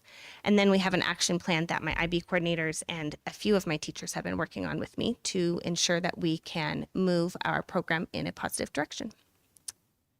Oops. Next steps is the funding for professional development and other things that we need to continue to grow our program. Additional time, which I think we all would say as administrators we need for our teachers. The unique thing with IB is they are required to have these unit planners that consistently are refined and reflected upon by teachers and the students. And that takes time. And it also needs to be integrated with anything that's changed within our state standards. So their planning is a little bit more in depth and sometimes feels like they're doing double planning. And then we are talking about, as a staff, creating a committee to evaluate our signature program. Are we using taxpayer money and good stewardship of funds, because it is so expensive and the pendulum is swinging so differently with IB, but also just making sure that it's best for kids. We believe in IB, we believe in the framework, we believe in the practices that it teaches our students, but is it truly what we should be doing as a campus to best meet the needs for our students? So something that we've talked about, and I've talked with Dr. Mohorn a little bit about, our previous superintendent as well, is trying this year to do some form of committee that included our community members, our parents, students, staff, to decide, is IB the direction we want to go? Are there some other programs that we maybe should be looking at that would meet the needs of our students? And I am open for questions. Members, any questions? Mr. President. You may. Thank you, Ms. Burrows, for this presentation. Yes, very expensive program. I think I added all that up, and if we add it all up, it's like $42,500. My question is, can you give me an example of a student-led project that one of the students would have done? For the end of the 5th grade program or the end of the 8th grade program? Either one, I guess. So I'll use 8th grade. So our community service projects, we've had students do benches like a buddy bench. So we have a buddy bench in our far side of our playground. We had an 8th grade student that felt the need of making sure that our students had a safe place to go to at recess. So she worked with her mentor, which was the art teacher, to build her own bench with her dad and her. And it's a now staple on our campus. And then she went around and taught our students what the buddy bench was, the meaning behind it, how you should be using it. So there's that. We've had students do book drives for like the little libraries and things like that. Trying to think of some other ones just off the top of my head. Lots of things with the homeless and collecting things for those. It's a little harder for Estrella to do some of those community projects because it's such a small community and they're only in 8th grade, so they can't drive anywhere. So they're really required to rely on their parents, and sometimes that can be a little bit difficult. Yeah. Thank you. Mm-hmm. Any further questions? Okay, I have several. Actually, and I will preface this by saying I'm very concerned. There was an email sent to the district on May 6th, and as we look at sustainability of a program and how we're spending these tax dollars, to your point, on May 6th, there was an email sent from IB International to the district outlining significant problems with communication and failed responses. Talks about both programs were scheduled, at PYP and the MYP. We're scheduled to have program evaluated in 2023 and 24. Despite our repeated efforts and extensions, we regret to inform you that we have not yet received the necessary evaluation documents from the school, which were originally due on March 15, 2024. It says they provided extensions and offered support to the school. The letter goes on to say that keeping in view of current circumstances, instead of a remote evaluation visit, the visits are now going to be conducted as an on-site visit, with the IB team visiting team members being present in person on the campus. And then it talks about a summary of communications that have happened over the last several years with the district. And I think it's important for transparency that we talk about this as we look at what's going on with taxpayer money being spent. On November 3rd, the school delivery system reached out to the school, notifying the school about their upcoming evaluation. I forwarded the email to the head of the school, offering help in case they needed help in selecting the timeline for the submission of documents, alongside reminding the school to have regular evaluation support meetings with me to ask any questions that they may have. October 21st, 2022, school delivery team reminded the school that they have not yet submitted their dates for the submission of documents. October 25th, 2022, I wrote the school asking if they had any questions. In addition, I shared the sessions that the school could participate in to learn about the evaluation process and its components. May 17, 2023, school delivery team sent a reminder email to the school since the school leadership had not selected dates of the submission of the documents and proposed dates for the remote visit. June 15, 2023, school delivery team confirmed the dates that the school selected for the submission of documents. Quote, based on your school's response, the preliminary review documentation submission deadline is October 15, 2023. The self-study questionnaire deadline is January 1st, 2024, and the tentative evaluation visits dates are May 13th through May 15, 2024. August 16, 2023, the emails that were provided, shared with the school, were forwarded on to them.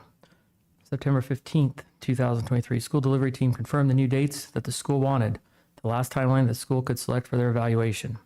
The preliminary review documentation submission deadline is 15th March 2024. The self-study questionnaire deadline is June 1st, 2024. The tentative evaluation visits are October 7th to October 9th of 2024. February 15, 2024, the school was informed about the visiting team members. March 15th of 2024, the school was supposed to upload their evaluation documents, but the school missed the deadline. March 22nd, 2024, the school was informed an extension until March 22nd. Let me rephrase that, was offered an extension until March 22nd to submit the documents for the IB educators to carry out the review. The school missed the deadline. March 26th, 2024, I reached out to the principal and asked her to ensure that the documents are uploaded to IB Concierge and offered support. March 26th, the principal wrote an email to me sharing that the coordinators missed the deadline and that she will ensure that the coordinators upload all the documents. The principal also shared that she will be meeting with the coordinators during the lunch hour and was provided the school to upload their documents by April 1st. April 1st, the school missed the deadline again. April 2nd, a reminder email was sent to the school to upload their documents by the end of the day on April 2nd. April 9th, the school requested that they need until April 15th after the principal met with me to submit their documents. Further extension request was approved. April 15, 2024, the school missed the deadline. April 17, 2024, the school was offered a further extension until April 22nd. April 17, 2024, the principal confirmed that she and her team will complete the upload by the 22nd.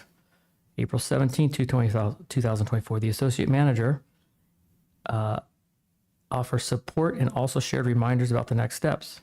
April 24th, I reached out to the school as they missed their extended deadlines and asked the school to upload the documents by the end of the day. In addition, we offered to be available if the school had any questions.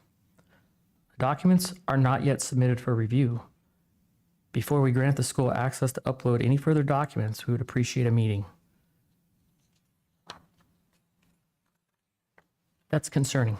We're paying a lot of money for this program, paying staff to lead this program, and this tells me that this campus can't manage this program. We finally got a review done, and I'm reading this evaluation, and it's pages and pages about everything that's wrong, everything that's happening. The school appointed a PYP and NYP director with job description. Conversations with members of the school and the coordinators do not confirm that the program coordinators have the release time necessary support and an organizational position with the pedagogical, I can never say that word, leadership team to facilitate curriculum and development. The preliminary review did not confirm that the school had met the required IB recognized professional development and did not provide a document at that time. Conversations with the coordinators noted that the program coordinators have not completed required professional development that is up to date with the most current versions of the program under their responsibility. Observations during the visit and conversations with members of the school community do not confirm that the school allocates dedicated and scheduled or timetabled time for teachers' collaborative planning and reflection. The school offers some opportunities on a Friday every month, but those are not always devoted to collaborative planning or discussing IB-related matters. School leadership and teachers confirmed this year they have only dedicated one of those monthly meetings for IB, and this was focused on the evaluation visit and details around it. The preliminary review did not confirm that the school had created an admission or access policy. Conversations with members of the school community do not confirm that the school has developed an access or admissions policy that clearly describes the conditions for participation in the school's IB programs. The preliminary review did not confirm that the school had met the requirements for the language policy. There was not a language policy submitted. Conversations with members of the school community do not confirm that the school ensures that students learn a language in addition to the language of instruction, at least at the age of 7. Students receive Spanish beginning in grade 3. We're not done. The preliminary review and conversations with members of the leadership team do not confirm that the school implements a schedule that provides for the minimum required teaching hours for each subject group.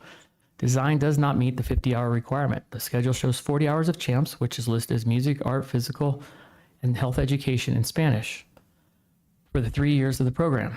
This does not meet the program requirement of 50 hours. The preliminary review and conversation with members of the leadership team do not confirm that the school complies with IB mandated professional development requirements as outlined in IB documentation. Preliminary review and conversations with members of the school community do not confirm that the school has developed subject group overviews and approaches to learning planning chart in accordance with program documentation. The preliminary review and conversations with members of the school community do not confirm that teachers use MYP planning process to collaboratively design, plan, deliver, and document student inquiry. The preliminary review and conversations with members of the school community did not confirm that students take opportunities to develop, act, and reflect on MYP learning outcomes for service in each year of the program. The preliminary review and conversations with members of the school community did not confirm that the teachers plan and design assessment of student learning based on the criteria and procedures in accordance with program documentation. Preliminary review and conversations with members of the school community do not confirm that all students in the MYP Year 3 have access to project description handbooks. Conversations with members of the school community do not confirm that the school implements a schedule that provides for the development of the required number of transdisciplinary units of inquiry. Observations in classrooms indicate that units are not developed to be transdisciplinary as the school uses a departmentalized schedule where there is not conceptual flow between subjects. Preliminary review did not confirm that the school had met the required IB professional development for the PYP program. Conversations with members of the school community do not confirm that the school complies with IB mandated professional development requirements as outlined in IB documentation. At the time of the visit, it was confirmed that only 7 out of 17 PYP teachers have received official IB professional development. The preliminary review did not confirm that the school had met the requirements for completed units and a program of inquiry. Conversation with the teachers and school documentation did not confirm that the teachers collaboratively planned transdisciplinary units of inquiry. Observations and conversations do not confirm that the school has designed a program of inquiry that consists of 6 units of inquiry, 1 of each. This continues to go on. I'm not going to waste these people in here's time to hear all this. That's just for one section. There's still a whole nother section that continues to talk about problems. And I have to be honest, I'm very concerned that this is the most expensive program we have. We spend a disproportionate amount of dollars on this program, and other schools are struggling with $5,000. And this campus has this sort of a review that comes back after you had years to get this right. This started in 2021, and we just got this back after an email to our former superintendent saying what's going on. I think staff needs to take a hard look at this program immediately, and we need to figure out where we're going with this. But I don't see this as a sustainable program at all under any circumstance.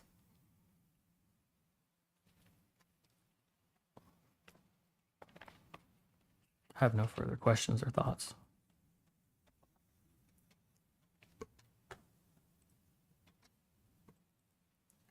We'll move on to Blue Horizons Elementary. Mr. Brandon Valdez, another new principal for us.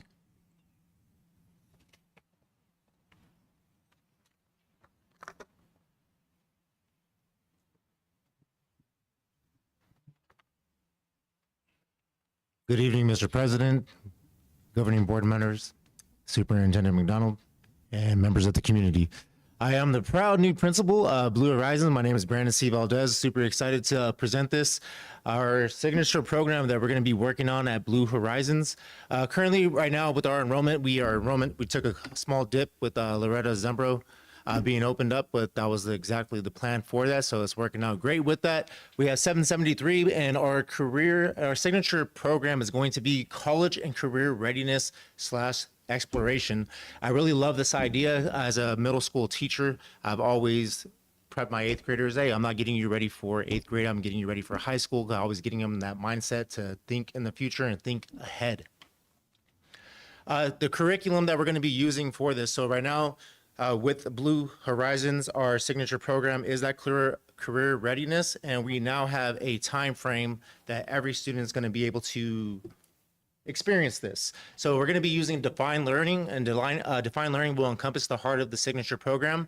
All students K through 8 will have the opportunity to explore interactive platform during their CHAMPS time frame. So from what my understanding with defined learning, it's been on our campus for about 3 years, but it was a tiered support. So not all students were having the opportunity to get this. So now, at least once a week, every child from kindergarten to 8th grade is going to be able to have some type of career exploration and working with a project-based learning platform. What makes Defined unique? So right now, I'm just going to be talking specifically about the curriculum because that's going to be the heart of it and where every student is going to be able to do that. It's a comprehensive system that empowers students in grades K through 8 to engage in authentic, career-connected projects that bridge academic learning and future success. And I want to emphasize that academic learning is because it's going to tie into the curriculum. Enabling every student to discover their potential and developing essential future-ready skills. Those future-ready skills, we see a lack of it with a lot of our students, and it comes into that classroom management piece right there, just that simple collaboration, right? That simple collaboration or disagreeing appropriately. We don't always have to agree on the same outcome, but it's based on four tiers is what they had told me. So I've been studying this. It's career connected learning, future ready skills, performance task, and it's project-based learning. So they're going to be presented with a real world problem, and they're going to develop a solution together with their peers. And we have a dedicated time, we have a dedicated teacher starting this year that is going to be part of our CHAMPS time. So we have our art, we have our music, we have our PE, and now we're going to have a class specifically dedicated to career readiness and exploration. It gets into deeper learning. Deeper learning fosters important skills and attributes such as knowledge transfer, critical thinking, problem solving, collaboration, teamwork, communication, self-directed learning, and the academic mindset and more. I dug a little bit deeper with this, and I wanted to see what are the additional benefits to this. The additional benefits, it's going to focus on understanding and retaining knowledge rather than just memorization. It's project-based, so we're going to be working on different things. And the thing I really love about this, and it's been I see it in the past districts that I was with, and then talking to my instructional coach, it's a need that I'm seeing at my school. Constructive responses to focus on those writing skills. I can guarantee, talking with the other principals, I can guarantee that there's probably going to be a need for that writing because I've seen it in previous districts. And when I'm going into my new school, talking to the IC, she said, this is a high need and this is what we want to focus on. So we're going to be able to do this. And when we have enrichment and we go back to that classroom, they can still work on these projects, these constructive responses. So we can utilize that time in different subject areas, I'm trying to say. And it's developing those critical thinking skills. Jumping into funding and sustainability. Originally, what I was told, so Bruce Nominski, he was the proud principal previously, and I'm trying to fill those shoes right now, jumping into that school. He was letting me know that it was $12,000 a year, but currently they're receiving a discount at $7,500. I don't know how sustainable that's going to be if they're going to give us that same offer the following year, but the curriculum does cost $12,000 per year. Defined learning, and I said earlier in the presentation, they're on their 3rd year right now, but the thing I'm more excited about is that every child on that campus is going to have access to that, kindergarten through 8th grade, and I'm excited to see, especially what the littles do when you give them a career-based plan, project-based learning, to see what type of there is no wrong answer, and kids, they say the funniest things, so I'm excited to see what type of careers they want to explore and what type of solutions they come to the project-based problems that they have. Short and sweet. Any questions for me? Mr. President, if I may. You may. Thank you for the presentation. I know this is your first year doing this, so you might not have the answer, but do you have an example of what kind of problem set the kids would have and what kind of project that would come with it that they have to work on? So coming from the middle school mindset and talking to some of my leadership team, they developed plans of how to make the school better, or businesses like a food truck, stuff like that. As far as the littles, I don't know, but we did sign up for a professional development with Define Learning. So our specific teacher, Ricardo Rodriguez, he's going to be taking that professional development. I want to be there right there with them to see, I'm interested. I want to learn more about the curriculum. So this is just everything I picked up from the site and talking to the rep today. All right, thank you. Yes, sir. Members, any additional questions? Mr. President, You may. I think the writing skills is going to be huge. And I know you can look at writing a couple different ways. One is writing, structuring, grammar, creating a sentence, a paragraph, versus like physically getting out a pencil and writing. And I think that that's a skill that all of our kids and probably a lot of us adults need to refreshen up on. So. Oh, absolutely. And when some of it, when I see it, and I'm going to be frank, it's alarming. And It is. it's something that I really want to focus on in our school. Yep. Thank you. Are there any more questions? Do you know the $12,000? Do you know how long we're getting that discount for? Or that looks like a funding cliff that could happen again if they come back and say no more discount. Oh, that's exactly what I was saying. I don't know how much further that it's going to be. Mr. Dominski's he's playing phone a friend here. Lifeline. Hopefully a good one.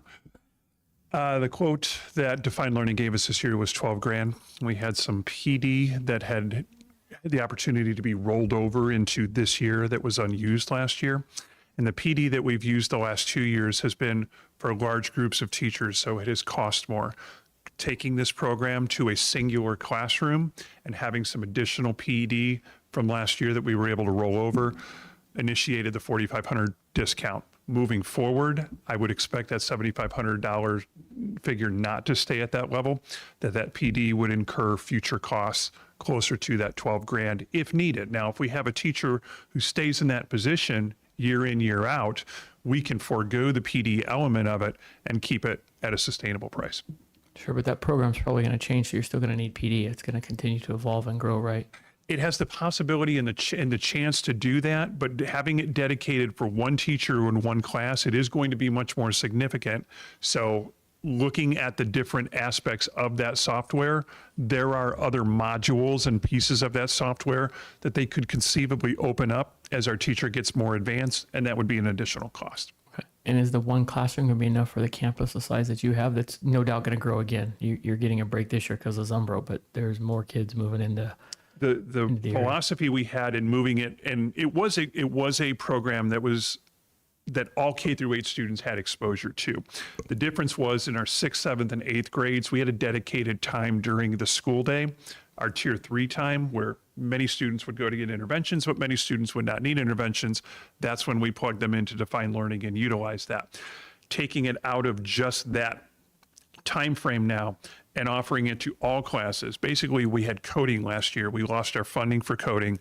We are replacing our coding program. They are replacing, I still say we, with Define Learning so that each of our students gets 40 minutes a week, every single week of this program. Okay, great. Thank you. All right, there's no more questions. Well, thank you for your time. Welcome to the district as well.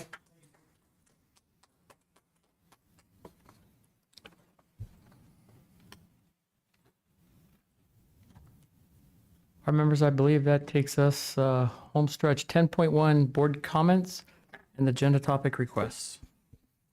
Mr. President. Yes, ma'am. I am continuing to ask for the climate surveys that I have not received, that I've asked for multiple times, and I just want to ensure that all board members are receiving the exact same information. And if one board member has the climate surveys, we are all entitled to them. Okay. I also, and some of this does not need to be an agenda item, it could just be in a board update. I would also like an update. I appreciate that Dr. Mahorn said she's focusing on hiring teachers because that is super important to make sure that we have teachers in front of our students. But I'd also like an update as to where we are with the director of special ed, vice principals, psychologists. I'm not going to explain because I don't want to violate. And also, if we could just have an update on enrollment, if we're getting new students to the district, new students to Loretta Zumbro, and how our class sizes are reflective of that to ensure that we start the year meeting our class size ratios. All right, staff will take care of all of that. Mr. President, Yes, sir. you had mentioned something earlier that I would like us to just follow up on. If district administration could, just looking into the Leader in Me program and make sure we're not, kind of getting ourselves in trouble with the federal requirements there. Anything else? I think I expressed it before. I'd like to take a much deeper dive into the IB program. We have money due again to them this month, and I'm not sure that we're handling that program properly, and it's very expensive. So what I would ask is staff look at a comprehensive plan that balances out our signature programs. We have some schools that are getting thousands and other schools that are scraping by on $5,000.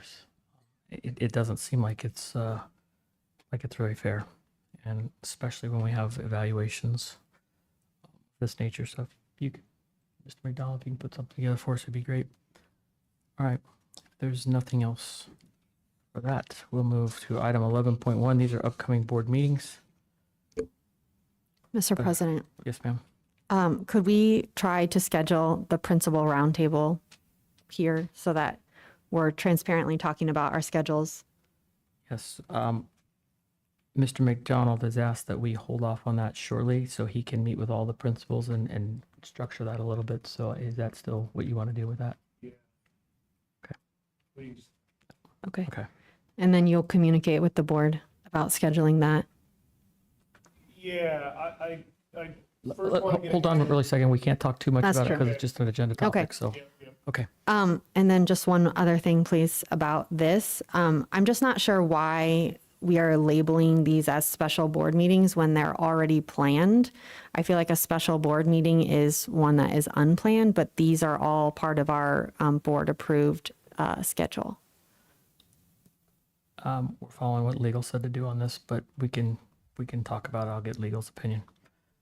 But we can agendize it if we need to. Okay, so on these, August 11th, we have a special board meeting and a regular board meeting. August 25th is a special board meeting. September 8th is a special board meeting. September 22nd is a special board meeting. October 6th is a special board meeting and a regular board meeting. October 27th is a special board meeting. We don't have agendas for those yet, but those are just future dates that we're looking out for.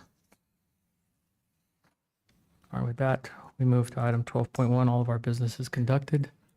It is 10:53, and we'll show the meeting adjourned.